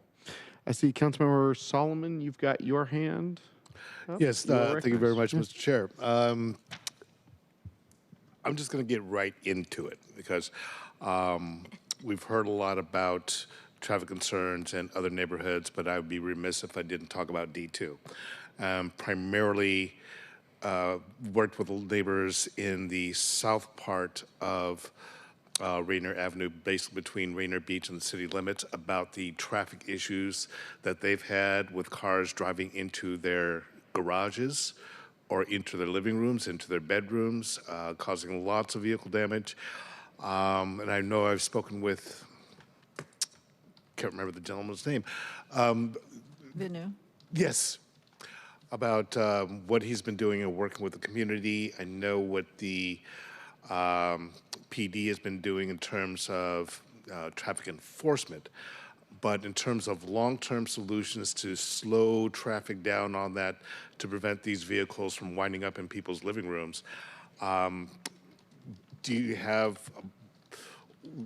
what's the budgetary plan for that? So Rainier is part of our high injury network, and so there's a lot of Vision Zero investment that's going in there, both on the south end and on the front, the north end of it. So there's a phase 2 of like transit lane that's extending on the north end. On the south end, there's a lot of improvements that are related to Vision Zero safety, and we're happy to come in and like brief you if Vinu hasn't done so, but crossing is important, access, And we're hearing a lot of sidewalk, even just minor like sidewalk repairs, accessibility and so forth are things that we're engaging with the community and resolving those things. But there's a significant amount of Vision Zero investment along D2, along Rainier specifically, that corridor. I don't know, I can't rattle on exactly what those are right now, but happy to come in and brief you extensively on each investment. Great, thank you. I'd appreciate that. One of the things that I was looking at is there is no traffic control between Rainier and 57th all the way down until you get towards Clutch Cannabis. So I'm thinking, at the very minimum, if we could put some kind of traffic control right there, that bend at where Pizzeria Puccinella is, right across from the playfield, and where the road goes up Cornell, that could help. And I know that there's been discussion of preventing or at least limiting the ability to use the center lane to pass as opposed to using the center lane to turn. So I'm very interested in that. I'm also interested in any kind of measures that would be implemented between basically Rainier and Seward to Rainier and Henderson. Because you have the apartments there, you have a daycare there, and it's very difficult for parents to get across the street to go to and pick the kids up, drop the kids off. So even the idea of raised sidewalks or something right there around, I want to say 54th, 53rd, to again make it easier or make it safer for people to cross the street there. I did want to acknowledge that the 12th Avenue, 3900 block of 12th Avenue, yes, I've had conversations with those folks even when I was on the Beacon Hill Council. They were talking about, basically their street falling off the cliff. So I'm glad to see that's being addressed, and I wanted to acknowledge that. I also wanted to, also gotten a lot of issues around, you mentioned the north part of Rainier, and I think Rainier and Dearborn is one of those areas that you're looking at doing some improvements as well? That's right. Okay. Yeah, that sector from I-90 interchange to Dearborn. Okay, great, thank you. Sidewalks, yeah. Got a lot of neighborhoods in D2 that don't have sidewalks, making people go into the street where they conflict with vehicular traffic, so I'm glad to see that's going to be addressed. Final thing I just wanted to bring up was, we talked about, bollards, and, what I think, I put on my crime prevention through environmental design hat. I think of how many businesses have had vehicles driven through them, for burglaries, basically. Bollards would help with that. Planter boxes would help with that as well. My question is twofold. One, would those businesses need to get a variance to have a planter box on the sidewalk, on the right-of-way? The same thing with bollards. So again, do they need a variance, waiver, permission, or whatever? Second thing is there funding, is there a pot of money available to help those businesses offset the cost of installation of bollards or planter boxes? Because properly installed bollard ain't cheap. Yeah. So in terms of the, it's a very interesting concept. I think we should add it in our toolbox to the Vision Zero. We've not thought about but if we look at cross-section of right-of-way, reducing lanes and so forth, reducing speed. But that's a brilliant idea. So let's put it in our toolbox. I don't have the right questions right now. We want to make sure that the sidewalk has ADA accessible width, and so forth. I think we should explore it. It's not a strategy that we thought about in terms of collision to, high speeding, or whether it's a radius or something that is leading those vehicles to run into those buildings. But brilliant idea. Well, thank you for that. But anyway, those are the questions that I had, and I would appreciate an opportunity to meet with you offline, just to talk about some of the things that I'm seeing in the district and that people are asking me about. So, thank you. Yeah. Thank you. Colleagues, any other questions? Otherwise, I can start ticking through mine. Seeing none at this point, I'm just going to echo when I saw Councilmember Saka coming from that parking lot, I said to myself, Councilmember Saka usually takes the bus. Why is he coming from that parking lot? And I looked a little further, and there were the pothole rangers. And I will, for the record to reflect, that was the largest smile I've ever seen on that man's face. True joy, and I want to echo what Councilmember Kettle said, that you and SDOT have set the model on how to create plans. I'm really serious. I was completely skeptical of the idea of merging all of the multimodal plans. I was very skeptical that this would work. And you did it. You did it very well. You did it so well that we're now starting to make other departments do it. And I will also mention the caveat that it still doesn't solve for which mode gets priority on any given street. And, it does share, here are all of the different modes that have to be taken into account on any given street. So just, that was one of a couple references where I'm going to share where I had a perspective and then you proved me wrong. This was one of them, and you did such a good, the department as a whole did such a good job that you're now setting the example for other departments who might not be as excited as you were to merge all of your plans. Another example was when the department proposed paid parking around Ballard Commons Park. I said, absolutely horrible idea. Horrible idea. And I was wrong. It has opened up the park in a very nice way. It's created a higher turnover that's important, despite it being in a residential area where folks who may be able to afford their rent but can't afford their parking spot in their building. It's very close to them, and there's a need there, but that was another example of where I was wrong. And I just want to, I shared this meeting with folks from the SDOT team in my office, but I don't want it to just be a meeting behind closed doors. I'm out here showing on the record that I can have an incorrect perception. There's some other places where we won't get into that, but just a theme of our budget session here over the last, yesterday and today has been, I'm sorry, I can't tell if I'm getting feedback or if there's just somebody speaking really loudly in the hall.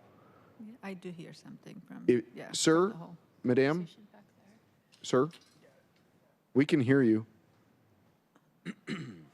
If you could let them know that we can hear them, that would be very helpful. I really enjoyed having the married couple come in here for their wedding photos yesterday. This one, a little less so. Anyhow, a theme of our budget has been we make 2-year, 6-year plans, and we have to be flexible to adjust them. In this session right now, we are in the second year of a 2-year plan, our endorsed budget, and we're making changes. The same thing goes for our supplemental budgets. We make a plan at the beginning of the year, and we have to change along the way. The transportation levy that we passed last year was one of the largest levies ever. I think just period, end of that sentence. And a lesson that we learned from the Move Seattle levy was that we can't wait. Like, we have to get going right away. And so I've got a couple questions. I'm just going to put them all out there and then let you come back to them. Number one, how is the first year going? Have we staffed up appropriately? Are we hitting the ground running or rolling or moving, however you want to say that? And then I'll also share one of the challenges that I've already experienced this year, which is when residents have brought issues to my attention that need to be solved, I bring them to the department, and the department's response is, it's not funded in the levy. And the question here is, how do we move forward together, understanding that if these residents had brought me these issues a year and a half ago, I would have just put them in the levy, but they didn't. And that's not incumbent upon them. They didn't know that that was their timeline. And they brought it to me, and it's still a real issue. And so how do we move forward together, understanding the levy is our North Star, and even a year later, important priorities have been identified that the levy didn't necessarily identify? How do we make both work, and how's that first year going? The first year, and as I stated earlier, learning from the Move Seattle and just pivoting to say will be crew delivered projects are going to come in. PSNE packaging takes a little bit more longer when you're like big contractual thing and takes planning. We've done a great job of like onboarding people and orienting. We had significant vacancy, so we've hired like 220 folks, whether it's backfilling vacancy and in combination with new levy FTEs. Onboarding the levy oversight and getting them all oriented and navigating that space has been very successful. I'm very proud of that. So the crew, they're out there doing their thing. So whether it's in starting a design and finishing it up, or even finishing some, is going to be, you'll be very happy at the end of the report to see. And I just want you to know, like usually in a levy, first year, it's the planning, onboarding. And so even seeing finalized project this year is a huge success. Just that little pivot that we did. So I feel like it's going really well, and it will ramp up. And you've just adopted the SDP 3-year plan, which not just is it going to be a guiding principle for us on how we, the levy packaging, but it's also the other programs that core services. It also helps us. It's a tool in which it helps us to have a expenditure or implementation plan that's 3-year look that would be looking at. So this is giving us a great opportunity to break down silos within our department, to figure out what sort of resources and reliance we can build. So efficiency is top tier for me. So we're bringing in an efficiency. We're rethinking our budget structure to figure out how we structure it to make sure that reporting and evaluation, and also giving our employee the tool that they need as they're leading programs and so forth, scope, budget, schedule, right? So how do we empower them to have access to this information so they're informed and are proactive in leading their programs? I'm a big proponent of that, giving all the tools to the amazing employees that we have that just work really hard day after day. And so the other thing is transparency. We got to be, so if you're disappointed and things are not, are being phrased to say, like, it's not in the levy, we have to be able to communicate to you why.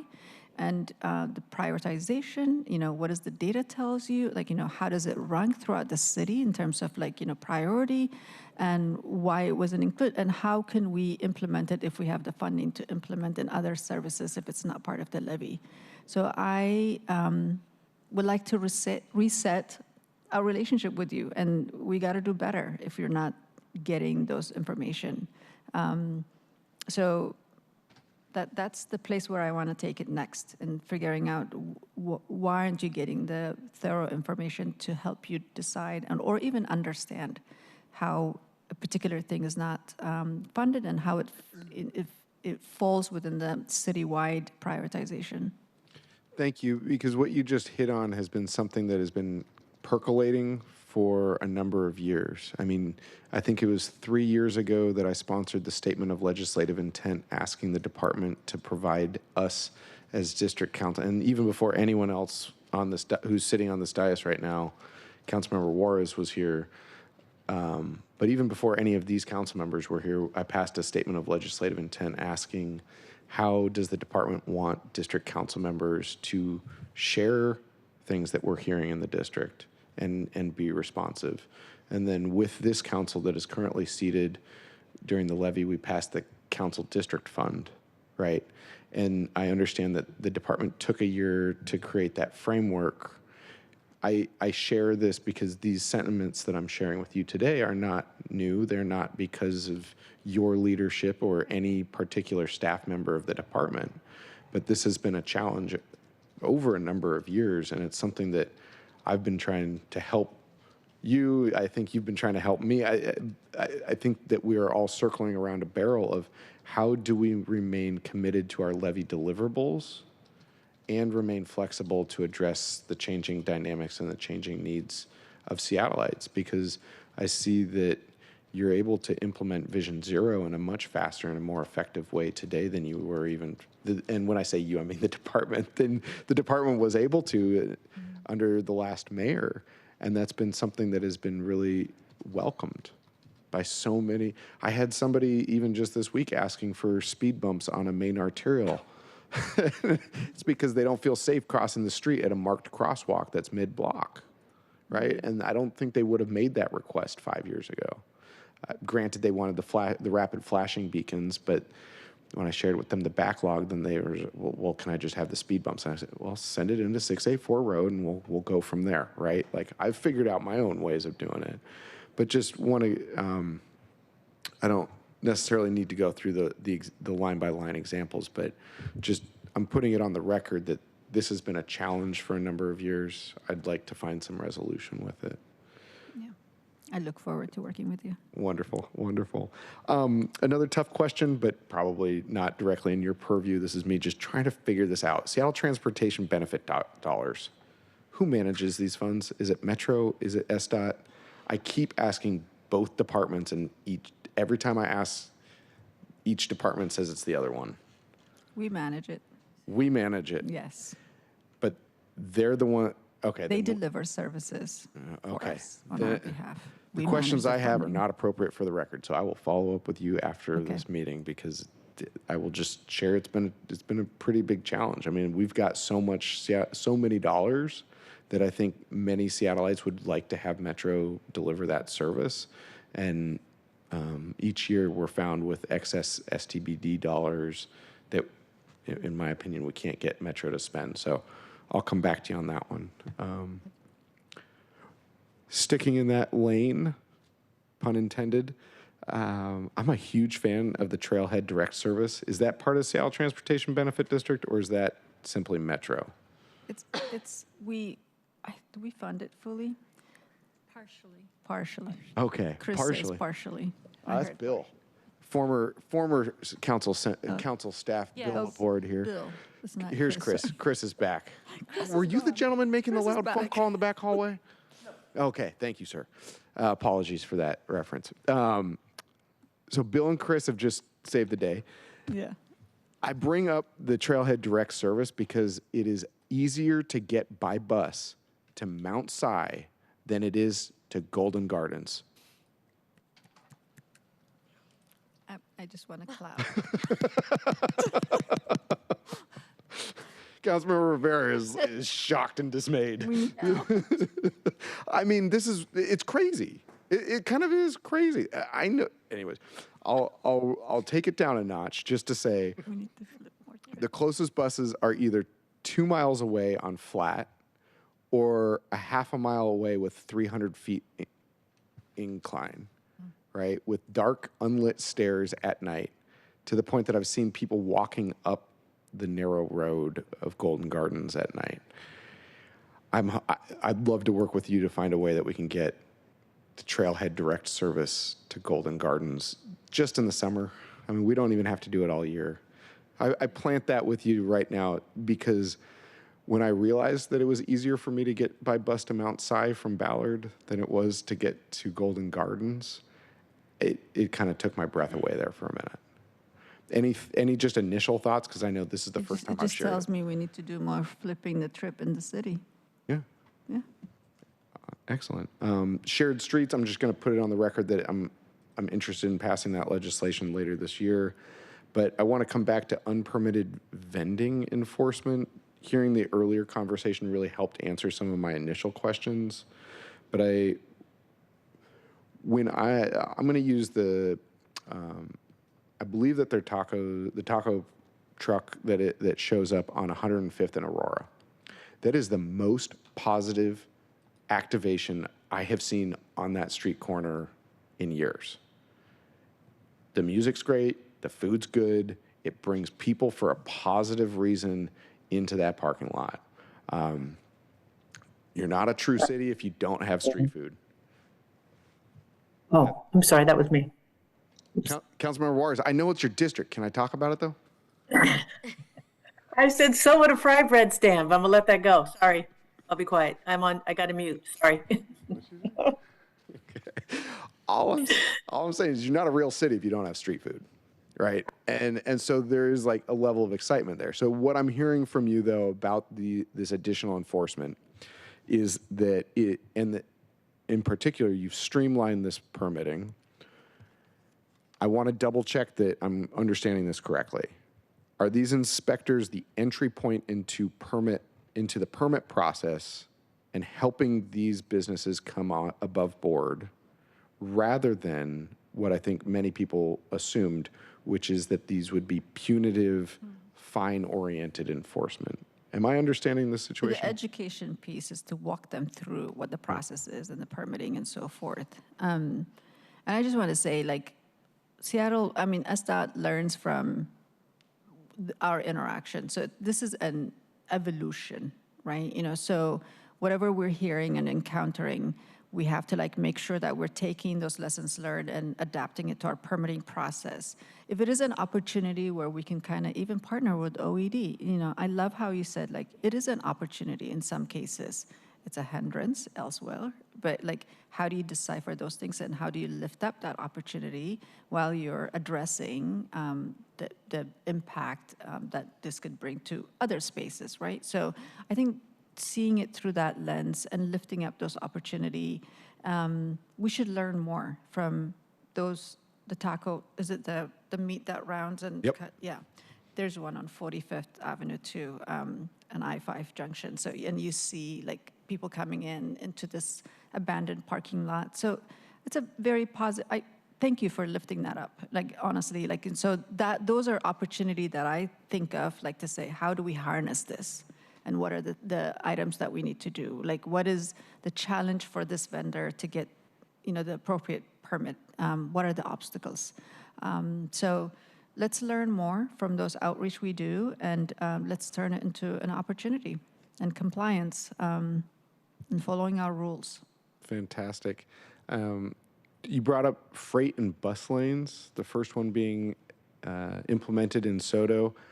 One of the most important projects of the Route 40 was that it would be a freight and bus only lane. It's my understanding that that's changed. It's a phase 2, so we're not Okay. leading with it, but it's going to come.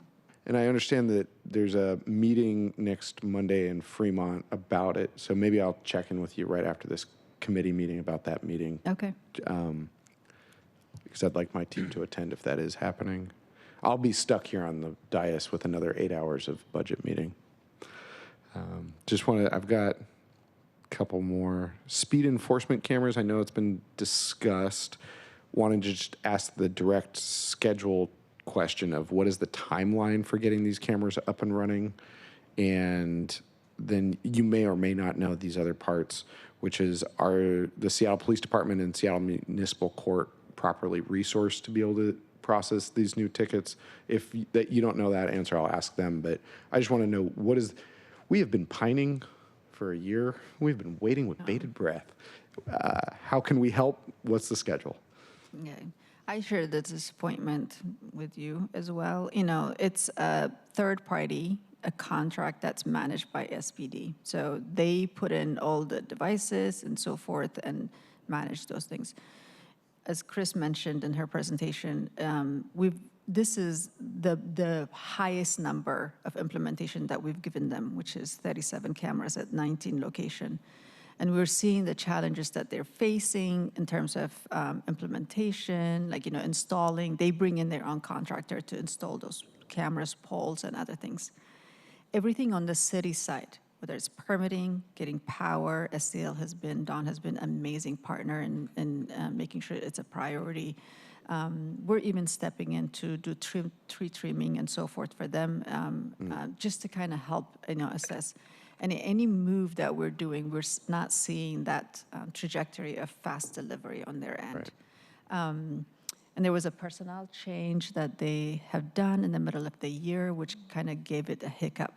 So I'm going to sit with the chief on Monday to strategize on what we do, the third-party thing. And also, for those corridors that we're facing, Councilmember Rivera talked about Sandpoint, the racing that's going on. Is there while we're waiting for the cameras to install, what are the, is it like targeted enforcement, or like survey, like with SPD sitting there and so forth? It seems to make a difference in some cases. So I'm gonna start that conversation with the chief and see what can we do to those corridors. Yes, the cameras are the permanent long-term outcome, but we're seeing, in all honesty, I'm gonna tell you, like, we're seeing ginormous delay from this vendor. Okay. It's looking like 12 to 18 months implementation. So I'm even going to bring that up to say, okay, are there creative way in helping this third party? Can we force them to have multiple crews to install in multiple places, right? What is the hindrance and the challenges that they're facing? So we'll deep dive into those elements, and I'll be able to report to you all. I know it's of interest to you all, and there are challenging corridors that our residents are touching point to you all. So we'll expedite those, and we'll walk through it together. I just want to highlight one of the values that you bring to the table, which you shared earlier, which is transparency. You just demonstrated that in action in this conversation. I just can't thank you enough, because a lot of people would just punt the question and say, can I talk to you later about it? What's really impressive for me about the department's data on cameras is that 9 out of 10 people never get a second ticket. Mm-hmm. That means if we put in these speeding cameras, we don't necessarily need to put in speed humps. Would I rather have a speed hump than somebody get hit? 100% every single day. No question, you don't have to ask me twice. Would I rather have a camera than a speed hump? Yes, 100% every day, Yeah. And so I don't want us to get wrapped around an axle of just trying to solve for people and stop people from getting injured and having the right tool in the toolbox. So thank you for that really transparent answer. Last question is about bollards. Well, I'll make them mention that the residents on Stroud Avenue over there by Green Lake have submitted a petition. I shared it with you, but I'm just letting them know on the record that I've shared it with you as well. Last question. Yeah, go. We've connected with them too, so Fantastic. we're going to go visit them and, do a walkthrough. Great. When you do that walkthrough, I'd love for my team to join too. Great, okay. Last question is about those pedestrian safety bollards. We've, again, heard great interest across the city, from farmers markets to everyday events. Seattle Center represented that the ones at Pike Place and the Seattle Center are going to be retractable or set in place rather than the movable, where you can move the bollards from place to place with the 2 wheels that are attached to them.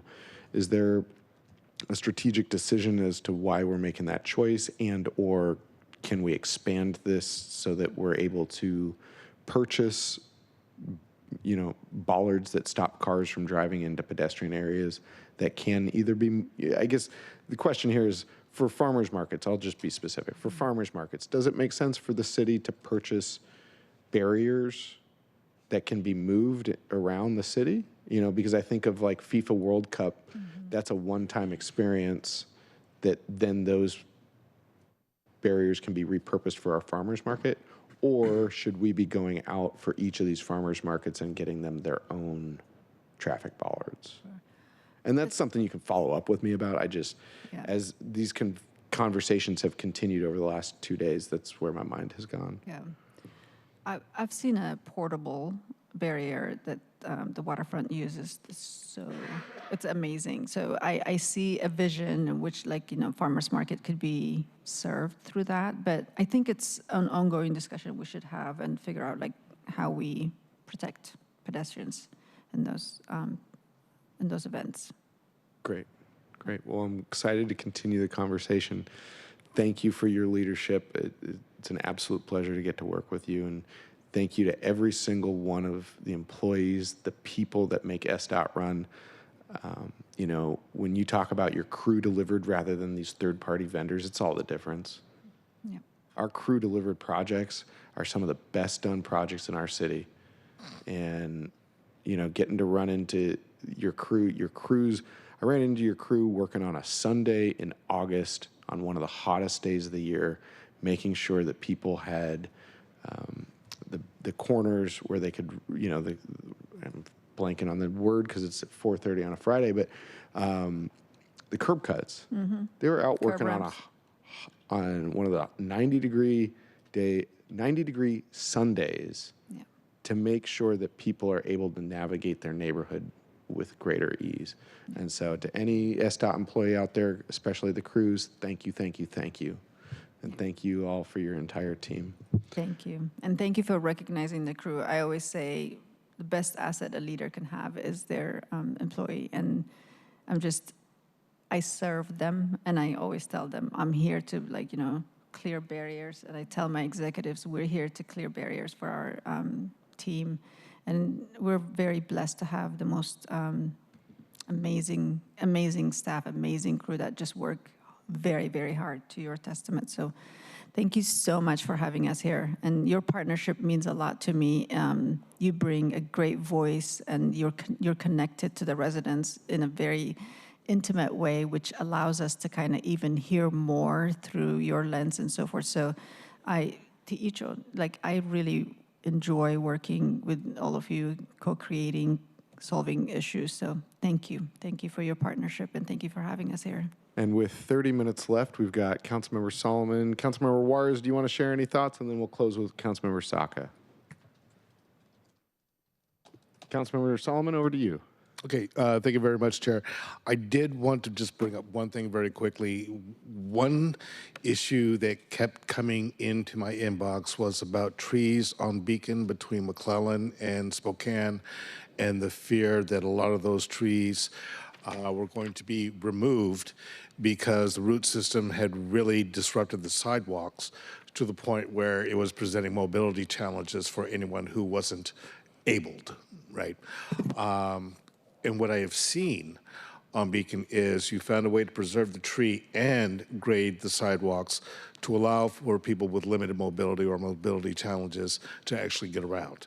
I've also seen the commitment from, you know, the department that any tree that would be removed would be replaced with a tree in an appropriate area that wouldn't cause those same kind of mobility issues. So I just wanted to call that out and acknowledge it because, you know, I live right there. I've walked those sidewalks, I've tripped on those sidewalks. And now what I'm seeing is sidewalks that are much more navigable for folks who do have mobility challenges. And I wanted to call that out and thank you for that. Thank you very much, Mr. Chair. Thank you, Councilmember Solomon. Councilmember Juarez, anything to share? I know that I'm calling you off. You're not raising your hand, so I'm just calling in. Seeing none. Councilmember Saka, if you want to close us out for the day. Thank you, Chair. You noted a moment ago there's about 30 minutes left. Colleagues, rest assured, this will only take about 25 of those minutes. I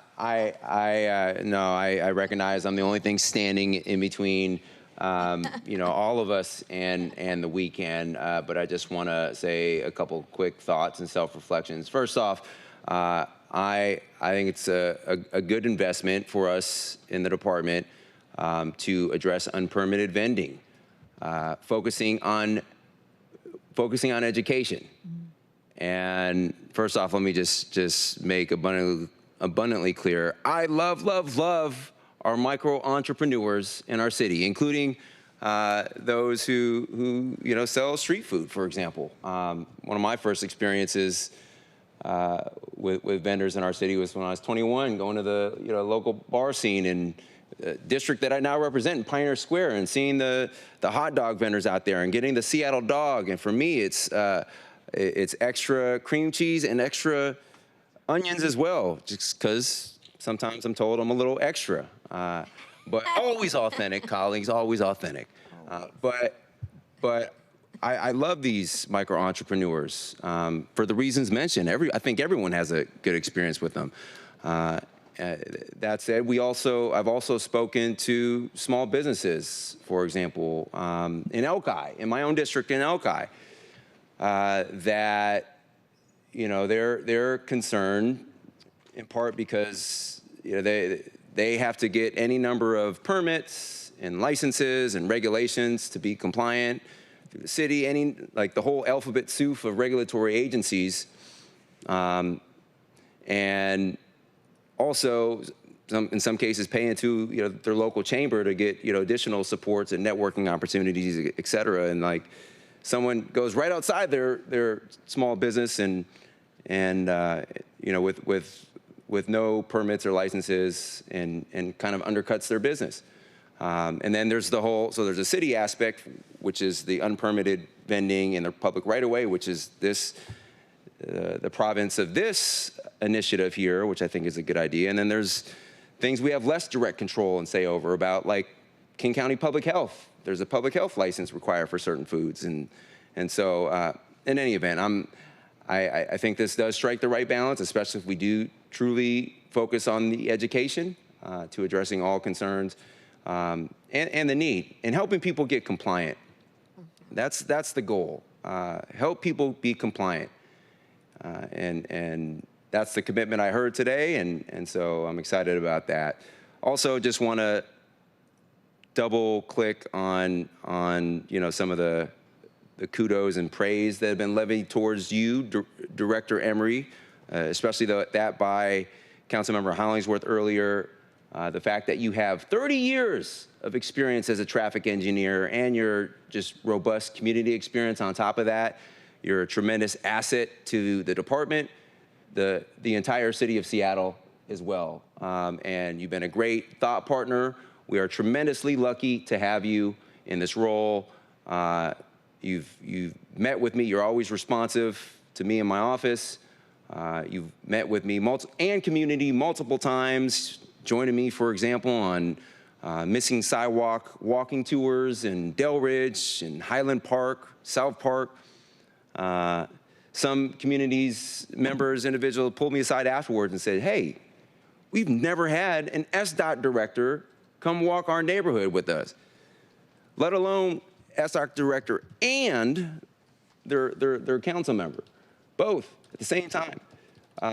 And so I think that speaks volumes to you and your leadership and your impact.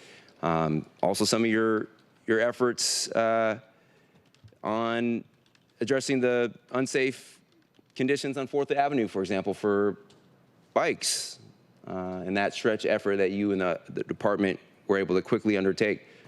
I think you have a very unique, savvy understanding of our district-based representation model, which is very, very important. And we're only about 10 years into this model, but I just think you have a very advanced understanding of the nuances involved. The department is, insert your department, whatever 40 city departments or agencies you're talking about, they're always going to just approach things, especially the department heads, from a citywide perspective. Makes sense, right? But we as individual council members, specifically those that represent council districts, we approach things through our district lens as well. And so I think you've done a great job of striking the best balance and working with me and my district colleagues. Clearly more work to do. We illuminated through some of the conversation today, for example, that there's more work to do on that. But in all, we're lucky to have you, Director Emery. Thank you for all you do. And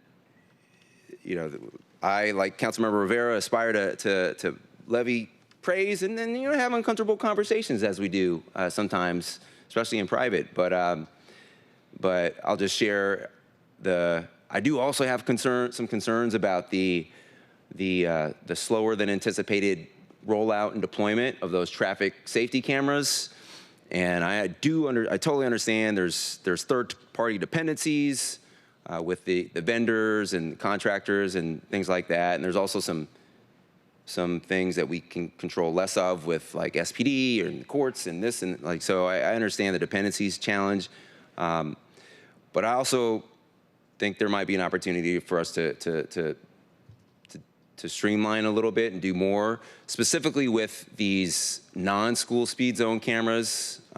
And so me and my office, we've had some initial productive conversations about that. We'll be following up again offline. But I am concerned because we wrote a big check last year for the school traffic speed zone cameras in the mayor's budget. We added on top of that for the non-school speed zone cameras, big check. We can't spend most of that money, and that has real impacts on traffic safety in those impacted areas that we anticipated deploying these resources to. It has also non-trivial impacts to our revenue budget as well, given that those do generate revenue. And which in part of that, it leads to another downstream safety issue because 30% of the money goes to the department. Some of that could go towards safety. And so just do have some concerns about the latency and the slower than anticipated rollout. Want to have a realistic, ambitious, but also ambitious timeline and write the appropriate check. In any event, we'll continue the conversation there. All this is to say, thank you again, SDOT, for presenting your budget today, and thank you again, Director Emery, for your partnership. I also want to take a moment of personal privilege to say thank you to my wife, Alicia, for taking on some additional unanticipated logistics with kiddo activities today, this afternoon, Friday afternoon. I would have ordinarily excused myself or taken at least part of it remotely, given the timing, but I recognize she has her own very busy, demanding job. But as chair of the committee overseeing this one committee presentation from the department, I'm grateful for my wife's contributions to our family, and a neighbor called her First Lady of District 1 one time, and Flodo, and I call her that sometimes. She hates when I call her that, but I call her that in love. Flodo, Alicia, thank you for all you do. And thank you, colleagues. Appreciate the conversation today. I'll shut up. Thank you, Councilmember Saka, and thank you to your wife for picking up the kids when you were supposed to. And I'll pass it over to Director Noble and Director Emery if you've got any last words. I just want to pull something out that you said when we asked you what does success look like in the first year of a levy. You reminded us in that all other levies, the first year is planning, and in this levy, you've already cut the ribbon on projects. Yeah. That's huge. Yeah, it's huge. So I'll pass it over to you for last statements, and then we'll go into just closing committee for the week. I just want to say thank you. Thank you for your partnership again. Councilmember Saka, it's a pleasure to work with you in the committee and advancing all important transportation investments and strategies and so forth. For those of you, I've partnered with you, Councilman Chair Strauss, in terms of Missing Link. It's been delightful. I see the value of partnering with council members as we navigate the neighborhood and the districts that you live in and bring in residents' voices, and showing up together plays a big role. It's a huge statement. So thank you. Thank you for your support. Thank you for advancing all those legislations that mean a lot to all of us as we advance this amazing work. Thank you. And thank you, Councilmember Saka. We had 30 minutes, and thank you for only taking 29 of them. With that, I'm going to give the floor over to Director Ben Noble in just a second to remind us all, Monday, September 29th, we start at 9:30 a.m. sharp, Public Safety Day. We have Seattle Police Department, Care Department, Seattle Fire Department, and then in the afternoon, the Human Services Department.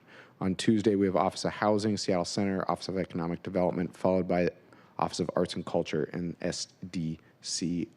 So we're going to hit the ground running Monday morning.